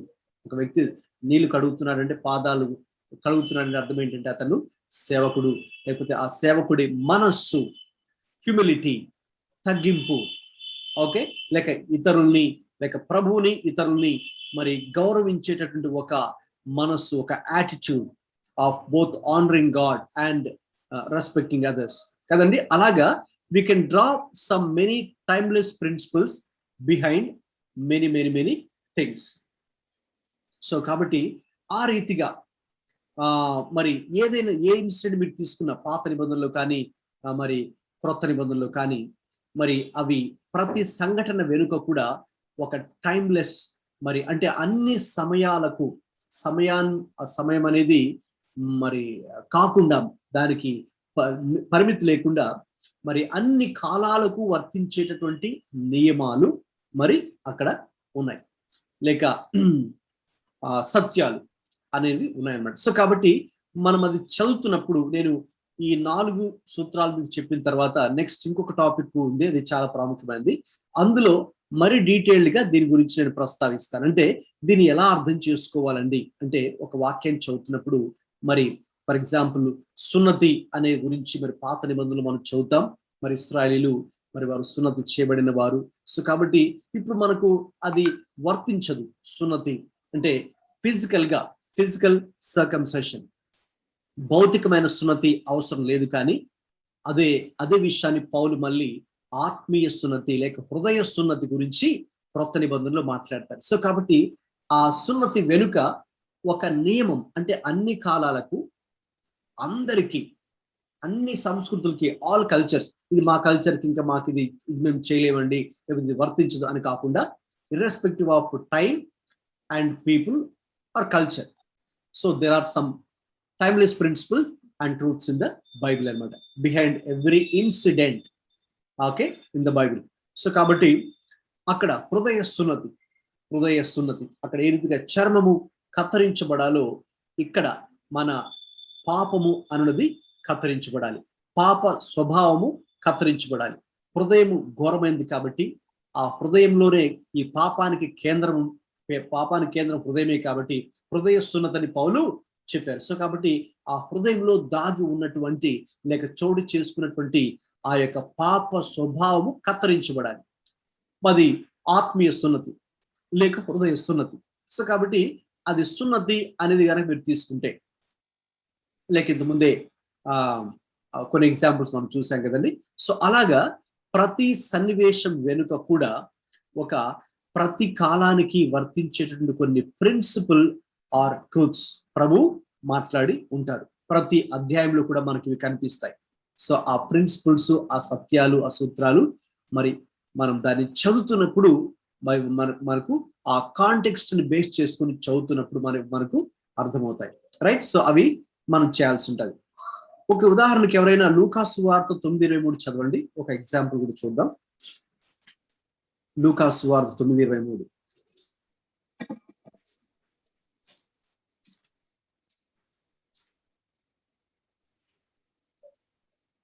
Luke 9:23 ఎవరైనా చదవండి త్వరగా. మరియు ఆయన అందరితో ఇట్లనెను, ఎవడైనా నన్ను వెంబడింపగోరినెడలా తను తాను ఉపేక్షించుకొని ప్రతి దినము తన శిలువను ఎత్తుకొని నన్ను వెంబడించవలెను. రైట్, గమనించండి. ఎవడైనాను నన్ను వెంబడింపగోరిన ఎడల తను తాను ఉపేక్షించుకొని ప్రతి దినము తన శిలువను ఎత్తుకొని నన్ను వెంబడింపవలెను. సో ఈ వాక్యాన్ని మరి చదివినప్పుడు అఫ్ కోర్స్ ఇక్కడ అక్షరాల మనం దీన్ని అర్థం చేసుకోకూడదు. ప్రతిదినము సిలువను ఎత్తుకొని, అక్షరాల సిలువని మన చేతుల్లో మోయడం కాదు, లేకపోతే సిలువని మెడలో ధరించేసి సరిపోతుంది అనుకోడు. ప్రభు చెప్పారు కదా ప్రతిరోజు సిలువను మోయడం అని, కాదు, రైట్. సో అక్షరాలే కాదు ఇది. సో అక్కడ ప్రతిదినము ఒక వ్యక్తి, ఎవరైనా కానీ ప్రభుని వెంబడింపకోరాలనుకున్న వాళ్ళు ఏ దేశంలో ఉన్నా ఉండని, రైట్, ఏ కాలంలో అయినా వారు జన్మించినవ్వండి. సో ఈ టైంకి, కల్చర్కి, స్పేస్కి అతీతంగా ఆ టైమ్లెస్ ప్రిన్సిపల్, అందుకే దాన్ని అన్నాము టైమ్లెస్ ప్రిన్సిపల్ అని, లేక ట్రూత్, సత్యం, అందరికీ వర్తించేటటువంటి సత్యం. ఏంటి అందరికీ వర్తించే సత్యం అంటే, each day I need to submit my will to God's will in every circumstance. లూకా సువార్త 9:23లో, ఓకేనండి, ప్రతిదినము మరి నా చిత్తాన్ని, నా ఇష్టాన్ని దేవుని చిత్తమునకు సమర్పించి ప్రతి పరిస్థితిలో నేను ప్రభువుని వెంబడించాలి. అఫ్ కోర్స్ ఆ క్రమంలో సిలువ అనేది అది శ్రమలకు సాదృశ్యం ఉంది కాబట్టి ఇక ప్రభువుని వెంబడించే క్రమంలో ఇక శ్రమైన, హింస అయినా లేక నిందైనా అవన్నీ కూడా మరి సహించి భరించి కూడా ప్రభువుని వెంబడించడానికి నేను సిద్ధంగా ఉండాలి. అది దాని అర్థం. That is the truth they. ఓకేనండి, that is the timeless principle found in Luke 9:23. So అంతేగాని మనం దాన్ని అక్షరాల సిలువ మోయడం కాదు, కానీ not the literally carrying cross, but submitting my will to God's will in following God. Okay, so we may have to embrace sufferings because cross is symbol of suffering. So కాబట్టి ప్రభువుని వెంబడించే క్రమంలో మరి మనకు కొన్నిసార్లు శ్రమలు వస్తూ ఉంటాయి, ఇబ్బందులు కలుగుతుంటాయి, అవమానం కలుగుతూ ఉంటుంది, right? So it's the part of cross. So కాబట్టి అవి సహిస్తూ అలాగే same time I submit my will to God's will and follow him faithfully. So కాబట్టి ఆ రీతిగా మరి మనం ఏదైనా ఒక వచనాన్ని చదివినప్పుడు కానీ లేకపోతే ఒక అధ్యాయాన్ని చదివినప్పుడు కూడా మరి అందులో ఉన్నటువంటి ఆ యొక్క సత్యాన్ని మరి మనము అన్వయించుకోవాలి. ఆ సత్యాన్ని, ఎందుకంటే only then it will be an effective application. ఎందుకు ఈ ఎగ్జాంపుల్ నేను చెప్పానంటే మనకి ఎఫెక్టివ్ అప్లికేషన్, ఈ అన్వయింపు అనేది ప్రభావవంతంగా ఉండాలి అంటే like right way of application, సరైన విధానంలో అన్వయించుకోవాలంటే అందులో ఉన్నటువంటి ఆ సత్యాన్ని మనము అన్వయించుకోవాలి. ఆ యొక్క నియమాన్ని లేక సత్యాన్ని లేక ప్రభు చెప్తున్నటువంటి ఆజ్ఞను మనం ఐడెంటిఫై చేసి గుర్తించి దాన్ని అప్లై చేసుకుంటేనే అది రైట్ వే. అలా కాకుండా మనం సిలువ అన్నారని సిలువని, ఎందుకంటే చాలా మంది రోమన్ క్యాథలిక్స్ కానీ ఇప్పటి వరకు కూడా చాలా మంది that's why like they give preference Good Friday టైంలో మరి వాళ్ళు కూడా వీధుల్లోకి వచ్చే అక్షరాల మరి సిలువని మోసుకుంటూ వెళ్తారు, లేకపోతే మెడల్లో సిలువలు వేసుకోవడం, లేక రింగ్కి సిలువలు వేసుకోవడం, లేకపోతే ఆ యొక్క మరి ప్రేయర్స్ ఆ సిలువని ఉన్నటువంటి ఆ యొక్క పోస్టర్లు లెక్క పెడుతూ చేయడం. ఓకేనండి, దాన్ని చాలా మటుకు వాళ్ళు ఫిజికల్ గా అర్థం చేసుకొని ఆ యొక్క ఫిజికల్ సింబల్ కి ఎక్కువ ప్రాముఖ్యతనిచ్చి లేక ఫిజికల్ క్రాస్ కూడా పెట్టి దాని దగ్గర క్యాండిల్స్ పెట్టి దాని దగ్గర ఆల్మోస్ట్ పూజ చేసేసినట్టే ఆ క్రాస్ కి, అలాగే దాని అక్షరాల దానికి విలువనిస్తున్నారు. కానీ వేరాస్ ప్రభువు చెప్పినటువంటి ఆ యొక్క వారు ప్రభువుని తమ అనుదిన జీవితంలో తమ చిత్తాన్ని దేవుని చిత్తానికి సమర్పించుకొని మరి ప్రభువుని వెంబడించేటటువంటి క్రమంలో హింసలైన వ్యతిరేకతను ఎదుర్కొని వెంబడించే విషయంలో తప్పిపోతున్నారు. ఎందుకంటే they have failed, so they have wrongly applying now కదండి. సో తప్పుగా అన్వయించుకుంటున్నారు, ఎందుకంటే they have observed and interpreted in wrong way and they have applied in wrong way. So కాబట్టి ఎఫెక్టివ్ గా అప్లై చేసుకోవాలి అంటే ఒక వచనంలో ఉన్నటువంటి భావాన్ని కానీ, ఒక అధ్యాయంలో ఉన్నటువంటి భావాన్ని కానీ, ఒక పుస్తకపు ఉద్దేశాన్ని కానీ మనం దాన్ని ఆ రీతిగా అందులో ప్రస్తావించబడినటువంటి సత్యాన్ని మనం గ్రహించి అన్వయించుకోవాలి. ఓకేనండి, that is number 1. Okay, number 2 second point ఏంటి ఎఫెక్టివ్ అప్లికేషన్ లో? ఎవరైనా మైక్ ఆన్ చేసుకుని చదవండి. Examinational teaching in view of how it can be useful or profitable in the following relationships.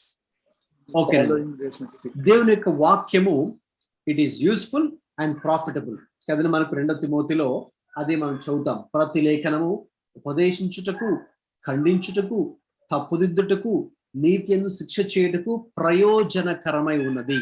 So God's word is profitable and useful in so many ways. ఓకేనండి, సో కాబట్టి మరి ఇంకా వాక్యాన్ని మనం చదువుతున్నప్పుడు ఎలాగా అది యూస్ఫుల్ గా లేక ప్రాఫిటబుల్ గా ప్రయోజనకరమైన రీతిలో ఏ రీతిగా వాక్యాన్ని అన్వయించుకోవాలి అంటే ఇదిగోండి ఈ 8 విషయాలకు మనము వాక్యాన్ని అన్వయించుకుంటే అది ప్రయోజనకరంగా ఉంటుంది. Okay, only then the word of God will be useful and profitable when you apply God's word to all these 8 aspects. ఓకేనండి, స్లైడ్ మీద మీరు చూస్తున్నారు కదా, సో అవి మీరు చూడండి.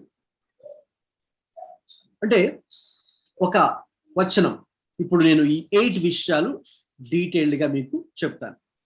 ఈ 8 విషయాలు అంటే ఒక వాక్య భాగం మనం చదువుతున్నప్పుడు ఈ 8 విషయాలకు ఎలా అన్వయింపు చేసుకోవాలి వాక్యాన్ని ఎఫెక్టివ్ గా ప్రభావవంతంగా మనం వాక్యాన్ని అన్వయించుకోవాలంటే ఈ 8 విషయాలకు అన్వయించుకోవాల్సి ఉంటుంది. ఎలా? నెంబర్ 1 ఎవరికి ఎలా అనేది చూస్తే నెంబర్ 1 గాడ్ అని ఇక్కడ రాయబడింది. అంటే ఒక వాక్యం మనం చదువుతున్నప్పుడు ఆ వాక్యము ఏదైనా దేవునికి సంబంధించిన విషయంగా ఉందా, అంటే దేవునికి అన్వయింపదగ్గ లక్షణం ఏదైనా అందులో ఉన్నదా అనేది మనం చూడాలి. ఓకేనండి. లైక్ అబ్రహాంతో మరి దేవుడు ఆది కాండము 18-14 వాక్యం కనుక చూస్తే, ఒక ఎగ్జాంపుల్ గా మనం కనుక చూస్తే జెనసిస్ చాప్టర్ 18:14 యెహోవాకు అసాధ్యమైనది ఏదైనా ఉన్నదా అని అక్కడ అబ్రహాం సారాకు దేవుడు ప్రశ్న వేస్తున్నాడు అనమాట. Is anything too hard for the lord or anything impossible for the lord అని ప్రభు ప్రశ్న అడుగుతున్నాడు. యెహోవాకు అసాధ్యమైనది ఏదైనా ఉన్నదా? కాబట్టి ఈ వచనం మనం ముఖ్యంగా చదివినప్పుడు అక్కడ మరి దేవుని యొక్క ఒక గుణ లక్షణం, you see an attribute or a characteristic of God, quality of God ఏంటంటే మరి అంటే దేవుడు సమస్తము సాధ్యపరిచే దేవుడు ఆయన. ఓకే, సో దేవునికి అన్వయింపదగ్గ ఒక లక్షణం అక్కడ ఏదైనా ఉన్నది అంటే గనక దేవునికి అసాధ్యమైనది ఏదీ లేదు. ఓకే, అందుకే మరొక చోట కొత్త నిబంధనలోనే with God with man all things are not possible but with God all things are possible కదండి. కొత్త నిబంధనలో అదే మాట మనకు ఉంటుంది అనమాట. దేవునికి మరి మనుషులకైతే మరి అన్ని మరి సాధ్యాలు కావు, అయితే దేవునికి ఆయన సమస్తము సాధ్యపరచగలడు, సాధ్యం చేయగలడు అన్నిటికీ కూడా. మరి విత్ గాడ్ నథింగ్ ఈజ్ ఆయనకు అసాధ్యమైనది ఏది కూడా లేదు. సో కాబట్టి అటువంటి వచనాలు మనం చదువుతున్నప్పుడు అది ఏ కాంటెక్స్ట్ లో అయినా సరే దేవునికి మనం అప్లై చేయదగినటువంటి ఒక లక్షణం ఏదైనా ఉన్నదా అనేది అక్కడ మరి మనము చూడాలి. సో కాబట్టి ఎస్, సో గాడ్ ఓకేనండి. అందుకే నేను సర్వశక్తిమంతుడను అని ప్రభు ఇంకొకసారి మరి అబ్రహాంతో మరి చెప్పడం జరుగుతుంది. ఓకేనండి. సో కాబట్టి ఇక్కడ ఆది కాండం 17:1 జెనసిస్ చాప్టర్ 17:1 అబ్రహాము 99 ఏండ్ల వాడే ఉన్నప్పుడు యెహోవా అతని ప్రత్యక్షమై నేను సర్వశక్తి గల దేవుడను, నా సన్నిధిలో నడుచుచు నిందారహితుడై ఉండుము అని చెప్పడం జరిగింది. అంటే అక్కడ అంటే దేవుడు ఎవరో, ఆయన శక్తి ఏంటో, ఆయన గుణగణాలు ఏంటో, లేక దేవుడు ఏమి చేయగలడో ప్రాక్టికల్ గా తన జీవితంలో ఆయన గుర్తెరుగుటకు దేవుడు ఆ యొక్క మాటను చెప్పాల్సి వచ్చింది, నేను సర్వ శక్తి గల దేవుడను. సో కాబట్టి ఆ వచనంలో దేవునికి సంబంధించినటువంటి అన్వయింపు ఏముంది అంటే, అవునండి దేవునికి it regards to God's nature, it is related to God's nature. God is almighty God, దేవుడు సర్వశక్తి గల, like God is all powerful God, almighty God, దేవుడు సర్వశక్తి గల దేవుడు. సో కాబట్టి అలాగా మనం ఏదైనా పాత నిబంధన అయినా కొత్త నిబంధన అయినా ఒక వచనం, ఒక అధ్యాయం చదువుతున్నప్పుడు అక్కడ గమనించాల్సింది ఏంటంటే, మరి ఇక్కడ దేవునికి అన్వయింపదగ్గ లక్షణం లేక దేవునికి అన్వయించినటువంటి లక్షణం ఏదైనా ఉన్నదా అది మనం చూసి అలాగా అర్థం చేసుకోవాలి. దేవుడు గుణ లక్షణం ఏంటో, లేక దేవుని యొక్క పేరు ఏంటో, పేరులోని కొన్నిసార్లు ఆయన స్వభావం కూడా కనిపిస్తుంది. ఆయన స్వభావం ఏంటి అనేది you understand God's nature in that particular words. Okay, ఇక రెండవదిగా ఆ వచనంలో ఏదైనా నాకు సంబంధించినటువంటి మాట ఉన్నదా, నాకు సంబంధించినటువంటి మాట ఏదైనా ఉన్నదా, మన వ్యక్తిగత జీవితానికి సంబంధించింది ఏదైనా ఉన్నదా. ఫర్ ఎగ్జాంపుల్ మీరు కనుక 51వ కీర్తనకు వస్తే సామ్ 51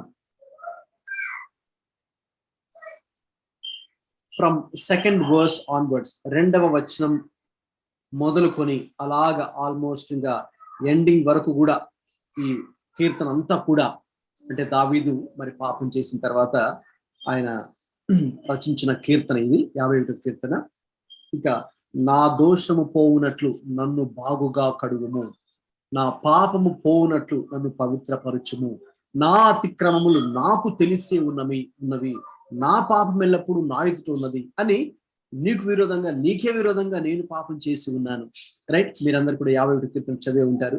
సో అవన్నీ చదువుతున్నప్పుడు అక్కడ మనము ఎఫెక్టివ్ గా అప్లై చేసుకోవాలి, ఆ వాక్య భాగం మన జీవితాలకి ప్రభావవంతంగా అన్వయించుకోవాలంటే మరి మనకు okay what is it related to my self అనేది నాకు అన్వయించుకోదగ్గ పాయింట్ ఏంటి అంటే, ఇదిగో నా యొక్క అతిక్రమములు, లేక నా యొక్క దోషములు, లేక నా యొక్క పాపము అనే దాని మీద అతన్ని ఫోకస్ చేస్తూ మరి దాన్ని ప్రభు దగ్గర ఒప్పుకుంటూ ఉన్నారు. సో కాబట్టి వాక్యాన్ని మనం చదివినప్పుడు మనకు సంబంధించినటువంటి మాటలు ఏవైనా అక్కడ ఉన్నాయా, నా జీవితానికి ముఖ్యంగా మై పర్సనల్ లైఫ్, ఓకేనండి, అది రెండవది.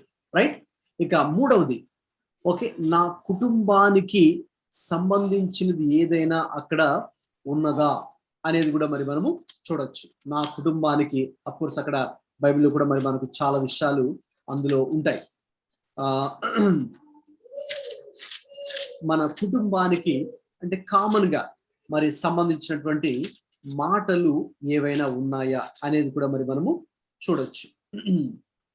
ఉదాహరణకు యెహోషువ 24వ అధ్యాయము 15 గనక మీరు చూస్తే, యెహోషువ చెప్పుచున్నటువంటి మాటలు సమస్త ఇశ్రాయేలీయుల ఎదుట ఆయన చెప్పుచున్నటువంటి మాట, యెహోవాను సేవించడం మీ దృష్టికి కీడని తోచినడల మీరు ఎవరిని సేవించదరో, నది అద్దరిని మీ పితరులు సేవించిన దేవతలను సేవించదరో, అమ్మోరీయుల దేశము మీరు నివసించున్నారే వారి దేవతలను సేవించదరో, నేడు మీరు కోరుకొనుడి. మీరెవరిని సేవింప కోరుకొనినను నేనును నా ఇంటి వారును యెహోవాను సేవించడము. ఆ చివరి లైన్ అందరికీ మనకు బాగా నోటెడ్ కదండి. సో ముందుది చాలా మటుకు మనకు గుర్తు ఉండకపోయినా last part of the verse we know it very well. As for me and my household we will serve the Lord. నేనును నా ఇంటి వారును యెహోవాను సేవించదము అని యెహోషువ మనక్కడ ఇశ్రాయేలు ప్రజల ఎదుట చెప్పడం జరుగుతుంది. మరి అక్కడ ఆ మాటలు చెప్తున్నప్పుడు అక్కడ is there something that is related to our family? చెప్పండి, మన కుటుంబానికి సంబంధించిన మాటలు ఏమైనా ఉన్నాయా ఇక్కడ అన్వయించుకోవడానికి? ఎస్, వెరీ మచ్ ఉన్నాయి. మన కుటుంబం గురించిన మాటలు ఎక్కడ ఉన్నాయి. Like as a family, what should we choose, what should we serve, how should we live. ఓకేనండి, మనం ఏది ఎన్నుకోవాలి, ఎలా జీవించాలి, దేన్ని కోరుకోవాలి లేక ప్రేమించాలి collectively as a family. It's very important కదండి. Yes, even family is very very important in God sight. So not just our individual life but family life. So కాబట్టి మరి అది కూడా చాలా ప్రాముఖ్యమే. కాబట్టి ఒక వచనము లేదా ఒక వాక్య భాగం చదువుతున్నప్పుడు ఆ రీతిగా మన కుటుంబానికి సంబంధించినటువంటి మాటలు కూడా ఏవైనా ఉన్నాయా అనేది మనం చూసుకొని అవి మన యొక్క ఫ్యామిలీ కుటుంబానికి కూడా మరి మనము అన్వయించుకోవాలి. Right, I hope it is clear to you. I hope you're able to follow me. Next 4th one, 4వ పాయింట్ ఏంటి చదవండి. The Christians. Yes, the Christians. Okay, other Christians. ఒక వాక్య భాగం మనం చదువుతున్నప్పుడు అది ఇతర విశ్వాసులకు వర్తింపదగ్గ విషయాలు కూడా ఏవైనా ఉన్నాయా, ఇతర విశ్వాసులకు సంబంధించినవి కూడా ఏవైనా ఉన్నాయా? చాలా విషయాలు ఉన్నాయండి. మన వాక్యంలో కనుక చూస్తే మరి ప్రే ఫర్ వన్ అనదర్, ఒకరికొకరు ప్రార్థించండి. ఓకేనండి, బెస్ట్ ఎగ్జాంపుల్స్ కనుక మనం కనుక చూస్తే అపోస్తుల కార్యాల్లో మరి చాలా సందర్భాల్లో వీరందరూ కూడా ఏ రీతిగా 32వ వచనంలో ఉంటుంది, 4వ అధ్యాయంలో యాక్ట్స్ 4:32, విశ్వసించిన వారందరూ కూడా ఏక హృదయమును ఏక ఆత్మయు గలవారై ఉండిరి. So all the believers with one accord, one mind, one spirit. So what was there in them? Unity. So other Christians ఒక వాక్య భాగం మనం ఇక్కడ చదువుతున్నప్పుడు మనకు అదర్ బిలీవర్స్ కి రిలేట్ చేసుకొని యూనిటీ ఉన్నదా లేదా అనేది పరీక్షించుకోవాలి. అలాగే ఎవడును తనకు కలిగిన వాటిలో ఏది తనదని అనుకోలేదు, వారికి కలిగినదంతయు వారికి సమిష్టిగా ఉండెను. చూసారండి, భూములైనను ఇండ్లైనను కలిగిన వారందరూ కూడా వాటిని అమ్మిన వాటి వెల తెచ్చి అపోస్తుల పాదముల యొద్ద పెట్టుచు వచ్చిరి.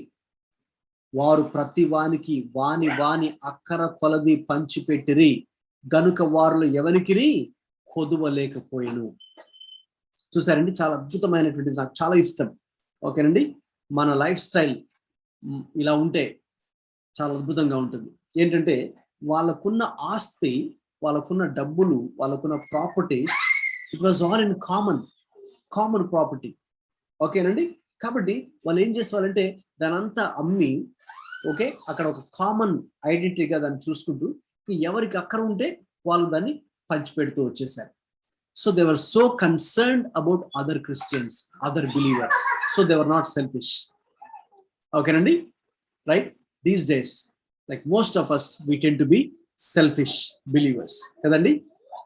Aithe whereas them, the early Christians, okay, Nandi, వాళ్ళు ఎంత they were so other Christians conscious oriented believers అన్నమాట.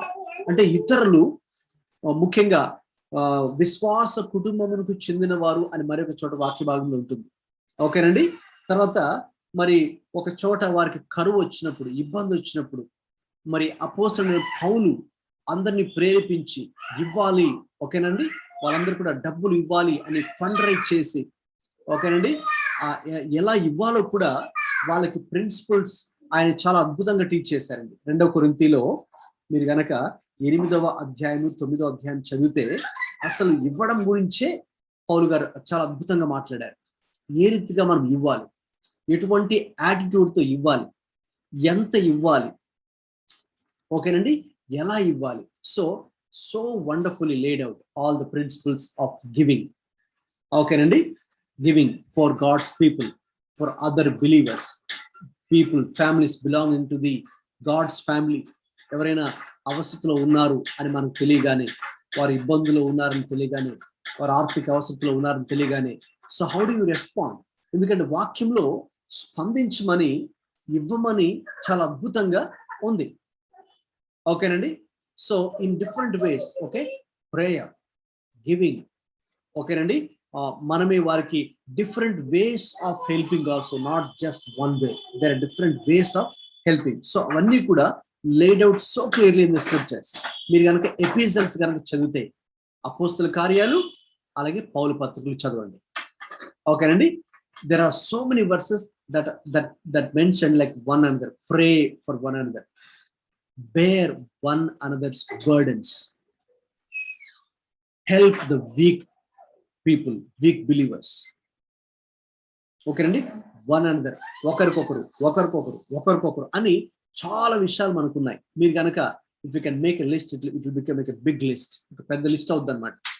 అంటే మన యొక్క రెస్పాన్సిబిలిటీ ఏంటి చూసారండి. ఇతర విశ్వాసుల విషయంలో there are so many responsibilities that we have. అయితే విచారకరమైన సంగతి ఏంటంటే చాలా మటుకు అవి మరి మనము చేయడం లేదు. ఓకే, సో ఏం చేయాలి? అలాంటి వచనాలు చదివినప్పుడు ఇతరుల విషయంలో మన బాధ్యత ఏంటి? What is our role, our responsibility, our concern, our love towards others? అది నెంబర్ 4 అండి.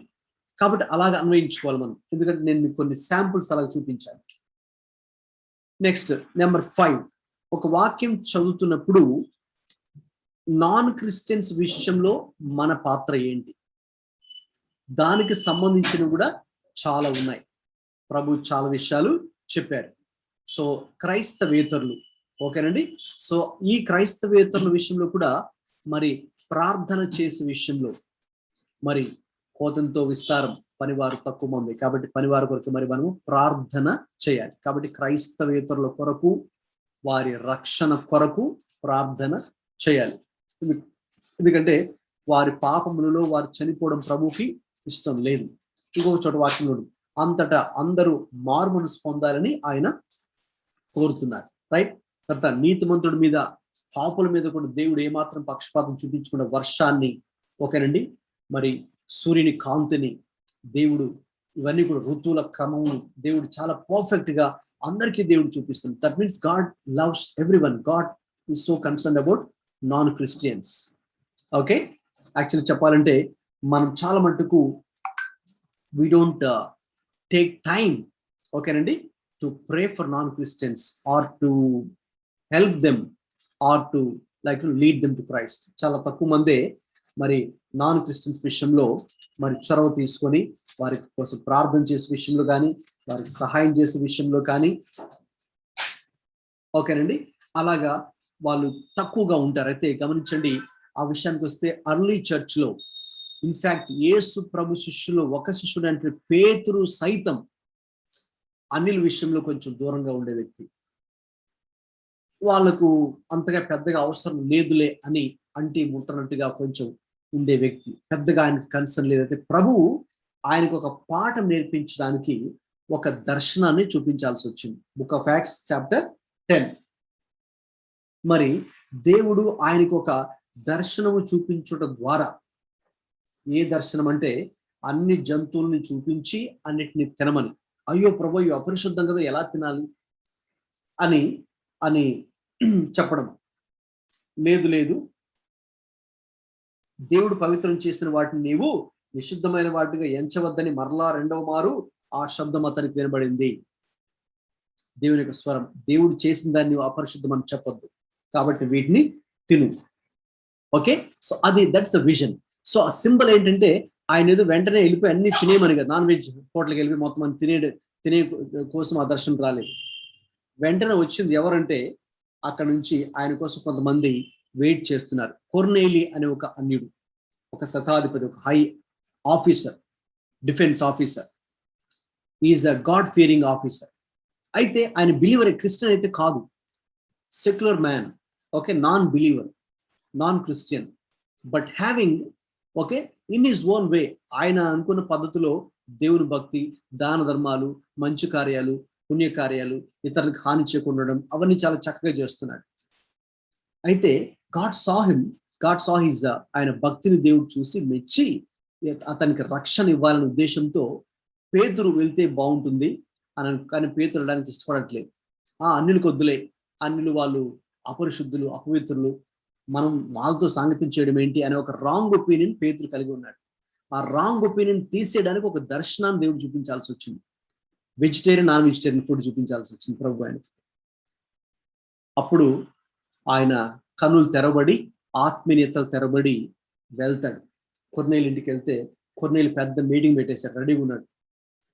అందరిని, బంధువుల్ని, స్నేహితుల్ని, విఐపీని పిలిపించి ఇంకా అక్కడ సువార్త ప్రకటిస్తే అద్భుతంగా ఎలాగా యూదులు రిసీవ్ చేసుకున్నారో, ఎలాగ యూదుల మీదకి మరి పరిశుద్ధాత్మ దేవుడు వచ్చాడు, వారు ఎలా రక్షణ పొందారు, సేమ్ వే అన్యులు కూడా అక్కడ రక్షించబడడం జరుగుతుంది. ఓకేనండి. సో అది చూసిన తర్వాత ఒక విధంగా చెప్పాలంటే పేతురుకి షాక్ అయింది. ఓహో, ఇన్ని రోజులు కూడా నేను చాలా తప్పుడు అపోహలు ఉండిపోయానేంటి, లేట్ చేశానేంటి, దేవుని మనసును అర్థం చేసుకోలేకపోయానేంటి, అన్యులు కూడా రక్షణ పొందాలి కదా, వారు కూడా దేవుని సృష్టిలో భాగమై ఉన్నవారు కదా అని ఆయన అవగాహన చేసుకున్నారు. ఎనివే, ఈ ఎగ్జాంపుల్ ఎందుకు చెప్పానంటే, మీరు ఒక వాక్య భాగాన్ని ఏదైనా చదువుతున్నప్పుడు ఆ వాక్య భాగంలో క్రైస్తవేతరులకు కూడా వర్తింపదగినటువంటి విషయాలు చాలా చాలా ఉంటాయి. ఓకేనండి.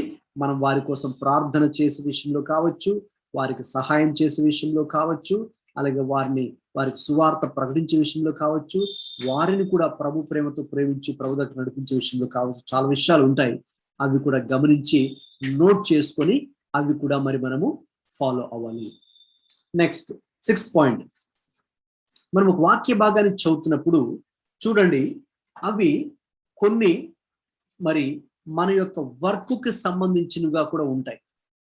ఓకేనండి. మన పని, మీరు ఎక్కడైతే మీరు పని చేస్తూ ఉన్నారో ఆ వర్క్ రిలేటెడ్ కూడా మరి చాలా చాలా ఉంటాయి. ఫర్ ఎగ్జాంపుల్, మరి పౌలు ఎంప్లాయీస్ గురించి, ఎంప్లాయర్స్ గురించి, లేక ఓనర్స్ గురించి, స్లేవ్స్ గురించి ఆయన మాట్లాడతారు. ఓకేనండి. కాబట్టి మీరు ప్రభువుకి మరి పని చేసినట్టే మీరు పని చేయాలి. కాబట్టి పని, సో వర్క్ అనేది కూడా గమనించండి, దేవుడు ఆ పని అనేది కూడా దేవుడే సృష్టించాడు కాబట్టి మరి అది కూడా మనం తప్పుగా అనుకోవడానికి లేదు. దానికి కూడా it's also God honouring, we honour God through our work, through ఆ ప్రొఫెషన్. సో కాబట్టి మన ప్రొఫెషన్ సంబంధించి, వర్క్ కి సంబంధించి ఆ ప్రొఫెషనల్ ఎథిక్స్ గురించి, వర్క్ ఎథిక్స్ గురించి, ఆ యాటిట్యూడ్ ఎలా ఉండాలో దాని గురించి, ఓకేనండి, మరి చాలా మటుకు ప్రభువు మాట్లాడతారు. చాలా విషయాలు ఉన్నాయి. సో కాబట్టి అవి మీరు చదువుతున్నప్పుడు మీరు నోట్ చేసుకోవాలి. మరి ఒక చోట ఒక ఎంప్లాయీగా మనం ఉన్నప్పుడు, సో ఎంప్లాయీగా మరి మనము ఏం చేయాలి? ఎంప్లాయర్ అయితే అంటే బాస్ అయితే, కంపెనీకి ఓనర్ అయితే మరి కంపెనీ ఓనర్ ఎలా ఉండాలి? ఓకేనండి. సో బైబిల్లో చాలా స్పష్టంగా మరి మీరు కనుక పౌలు పత్రికలు కనుక చదివితే చాలా చోట్ల ఉన్నాయి. ఓకే, సో కాబట్టి అవన్నీ స్త్రీలైతే, భార్యలైతే, లేక భర్తలైతే, పురుషులైతే, పిల్లలైతే, తల్లిదండ్రులైతే ఏ రీతిగా మరి ఒకరి యొక్క బాధ్యతలు ఏ రీతిగా ఒకరు నిర్వర్తించాలి. లేకపోతే ఈ లోకం మీరు ధనవంతులుగా ఉన్నారనుకోండి, రిచ్ పీపుల్గా ఉన్నారనుకోండి, రిచ్ పీపుల్ ఉండడం తప్పు కాదు, అయితే మనకు డబ్బు ఉంటే తప్పు కాదు, ఉన్నత స్థితిలో ఉంటే తప్పు కాదు. అయితే ఏం చేయాలి? ధనవంతులైన వారికి రూల్స్ ఉన్నాయి. మీరు కనుక 1 తిమోతి పత్రిక 6వ అధ్యాయంలో 15 చూస్తే ధనవంతులుగా ఉన్నవారు ఏం చేయాలి, వాళ్ళకున్న డబ్బుతో వారు ఏం చేయాలి? ఓకేనండి. ఇలాగున చాలా స్పష్టంగా మరి బైబిల్లో చాలా చోట్ల ఇవన్నీ కూడా ఇన్స్ట్రక్షన్స్ ఇవ్వడం జరిగింది, మన వర్క్కు సంబంధించినవి. ఓకేనండి, మన ప్రొఫెషన్కి సంబంధించినవి. సో కాబట్టి ప్రభు దృష్టిలో ఎలాగా రైట్ వేలో మనం వర్క్ చేయాలంటే ఎలాగా, రైట్ వేలో మన ప్రొఫెషన్ని కండక్ట్ చేయాలంటే ఎలాగా, ఫెయిత్ఫుల్ గా అందులో ఎలా ఉండాలి, అందులో ఉంటూ కూడా వర్క్ చేస్తూ కూడా ఎలాగ ప్రభు కోసం కూడా సాక్షులుగా కూడా ఉండగలం. రైట్. సో ఆ విషయానికి వస్తే మరి పౌలు కూడా డేరాలు కుట్టేవాడు కాబట్టి, టెంట్ మేకర్ కాబట్టి మరి ఆయన కూడా కొన్ని సందర్భాలలో ఆ యొక్క ప్రొఫెషన్ చేయాల్సి వచ్చింది. అది చేస్తూ కూడా ప్రభువుని గణపరిచాడు, అది చేస్తూ కూడా నమ్మకంగా చేశాడు, అది చేస్తూ కూడా ఎగ్జాంపులరీ లైఫ్, మాదిరికరమైన జీవితాన్ని కలిగి ఉన్నాడు. అకుల ప్రిసిల్లాతో కలిసి కదండి పని చేశాడు. సో ఎనివే అలాగా మీకు అక్కడ కొన్ని ఎగ్జాంపుల్స్ మీకు మెన్షన్ చేశాను, చాలా ఉన్నాయి బైబిల్లో మన వర్క్ రిలేటెడ్ విషయాలు. ఓకే, సో అవి మరి ఏ రీతిగా మనం వర్క్ కన్వయించుకోవాలో మనం చూడాలి. వాక్యం చూద్దాం. నెక్స్ట్, గవర్నమెంట్కి సంబంధించినవి లేక సొసైటీకి సంబంధించినవి కూడా మనకున్నాయి. Okay, government related.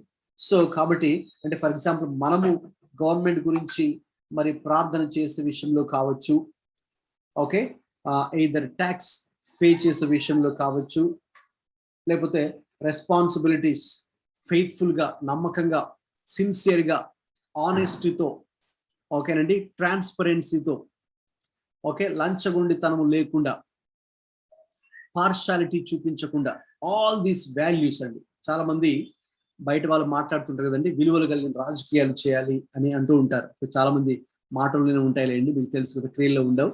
So but various even politics, Bible talks a lot about politics. So either how a government, okay, గవర్నమెంట్లో ఉన్న వాళ్ళు ఏ రీతిగా ఉండాలి, లేక గవర్నమెంట్కి మరి సిటిజన్స్ ఏ రీతిగా లాయల్గా ఉండాలి, ఏ రెస్పాన్సిబిలిటీస్ ఫుల్ఫిల్ చేయాలి. ఓకేనండి, ట్యాక్స్ పేజెస్ విషయంలో కావచ్చు, రూల్స్ ఫాలో అయ్యే విషయంలో కావచ్చు, ఆనెస్టీగా అవన్నీ కూడా ఫాలో అయ్యే విషయంలో కావచ్చు. So there are lot so many ఉన్నాయి. అవన్నీ కూడా మన సమాజం గురించి కావచ్చు, లేక ప్రభుత్వానికి సంబంధించిన విషయాలు కావచ్చు. ఓకేనండి.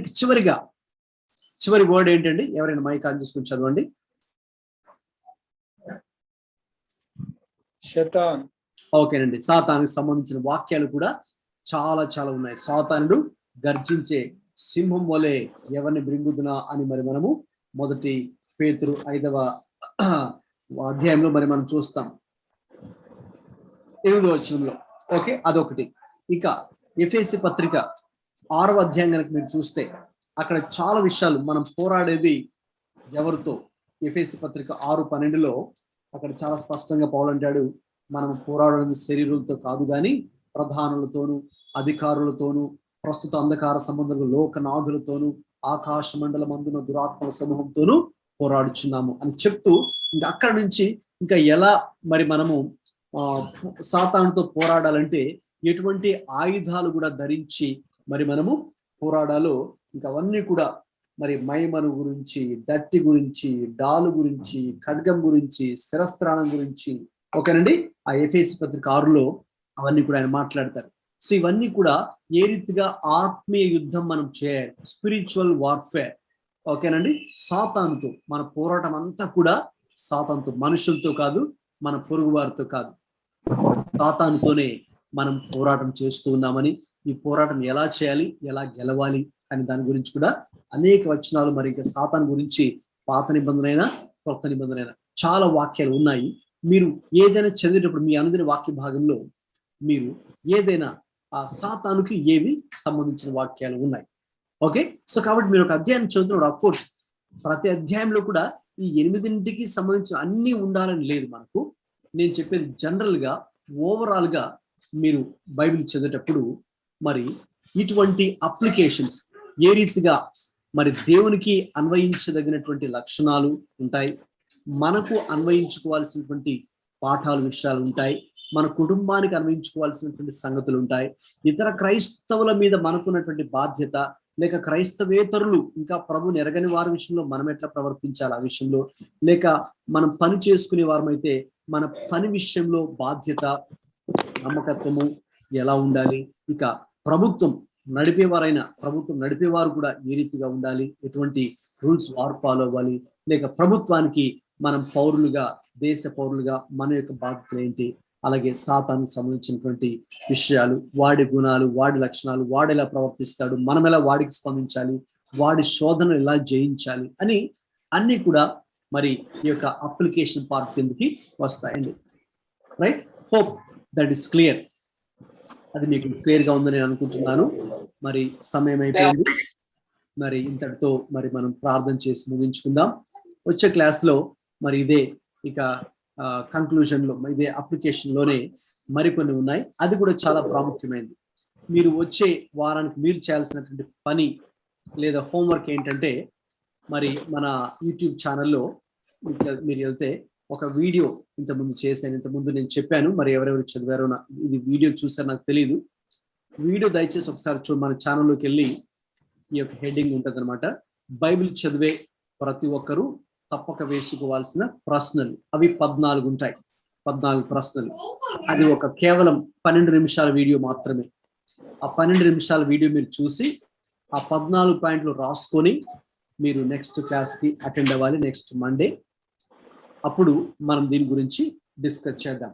అంటే మనం ఎవరైనా బైబిల్ చదివేటప్పుడు మనం సరిగ్గా అన్వయించుకోవాలి అంటే, ఎఫెక్టివ్గా, ప్రభావవంతంగా దేవుని యొక్క వాక్యాన్ని మన జీవితానికి అన్వయించుకోవాలి అంటే, ప్రాక్టికల్ గా ఏ ప్రశ్నలు వేసుకుంటే, అవి 14 ఉన్నాయని చెప్పాను మీతో, ఆ ప్రశ్నలు వేసుకుంటే మనం సరైన రీతిలో మన జీవితాలకు లేక మన కుటుంబాలకు మరి వాక్యాన్ని అన్వయించుకొని సరైన రీతిలో అన్వయింపు జరుగుతుందో ఆ 14 చాలా చాలా చాలా ప్రాముఖ్యం. Very very crucial things.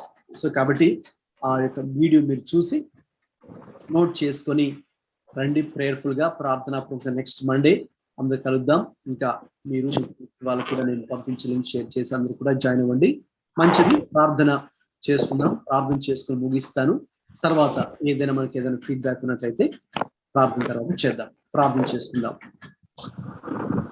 ప్రేమగల తండ్రి, మహాపరిశుద్ధుడా ప్రభా, మరి దినాన మీ యొక్క బైబిల్ క్లాస్ ని బట్టి మీకు వందనాలు, స్తోత్రాలు చెల్లిస్తున్నాం తండ్రి. మరి ఏ రీతిగా మీ యొక్క విలువైనటువంటి, ప్రశస్తమైనటువంటి, శక్తి కలిగినటువంటి మీ యొక్క వాక్యాన్ని అయ్యా మేము ధ్యానిస్తున్నప్పుడు ఏ రీతిగా దాన్ని పరిశీలిస్తూ అయ్యా అవగాహన చేసుకుంటూ, అంత మాత్రమే కాకుండా కేవలం వాక్యాన్ని అయ్యా చదివేవారు మాత్రమే కాకుండా, వినువారు మాత్రమే కాకుండా, పరిశీలించేవారు మాత్రమే కాకుండా, వ్యాఖ్యానించేవారుగా మాత్రమే కాకుండా, మీ వాక్యమును మా జీవితాలకి అన్వయించుకునేవారుగా ఉండాలో ప్రభువా, దానిని పాటించేవారిగా ఉండాలో, మా అనుదిన జీవితంలో మీ వాక్యమును అభ్యసించేవారిగా ఉండాలో అయ్యా. మరి ఈ దినాన్ని మీరు మాట్లాడుతూ వచ్చారు అయ్యా. మరి మీ వాక్యాన్ని ఏ రీతిగా అన్వయించుకుంటే అది సరైన రీతిలో అన్వయించుకున్నట్లు అవుతుందో మీరు మాట్లాడుతూ వచ్చారు.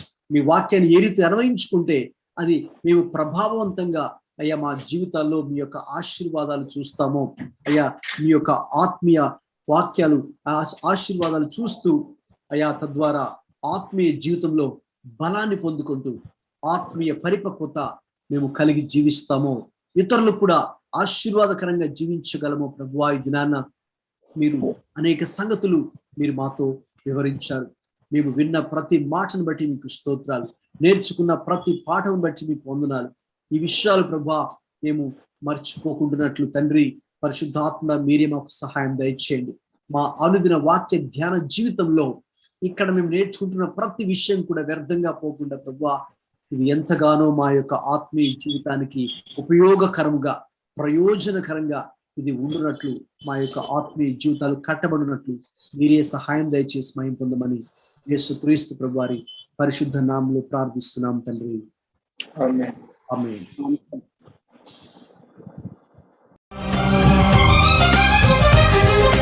యేసులో సమృద్ధి జీవం, యేసులో సమృద్ధి జీవం, యేసులో సమృద్ధి జీవం, యేసులో సమృద్ధి జీవం.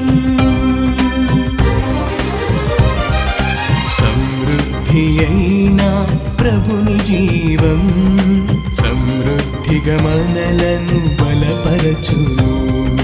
సమృద్ధి అయిన ప్రభుని జీవం సమృద్ధిగా మనలను బలపరచును. అలసిన హృదయాలకు ఇది సమృద్ధి జీవం, విరిగిన హృదయాలకు వాక్యామృత జీవం. ఓ నేస్తమా వీక్షించుమా యేసులో సమృద్ధి జీవం. ఓ నేస్తమా వీక్షించుమా యేసులో సమృద్ధి జీవం. యేసులో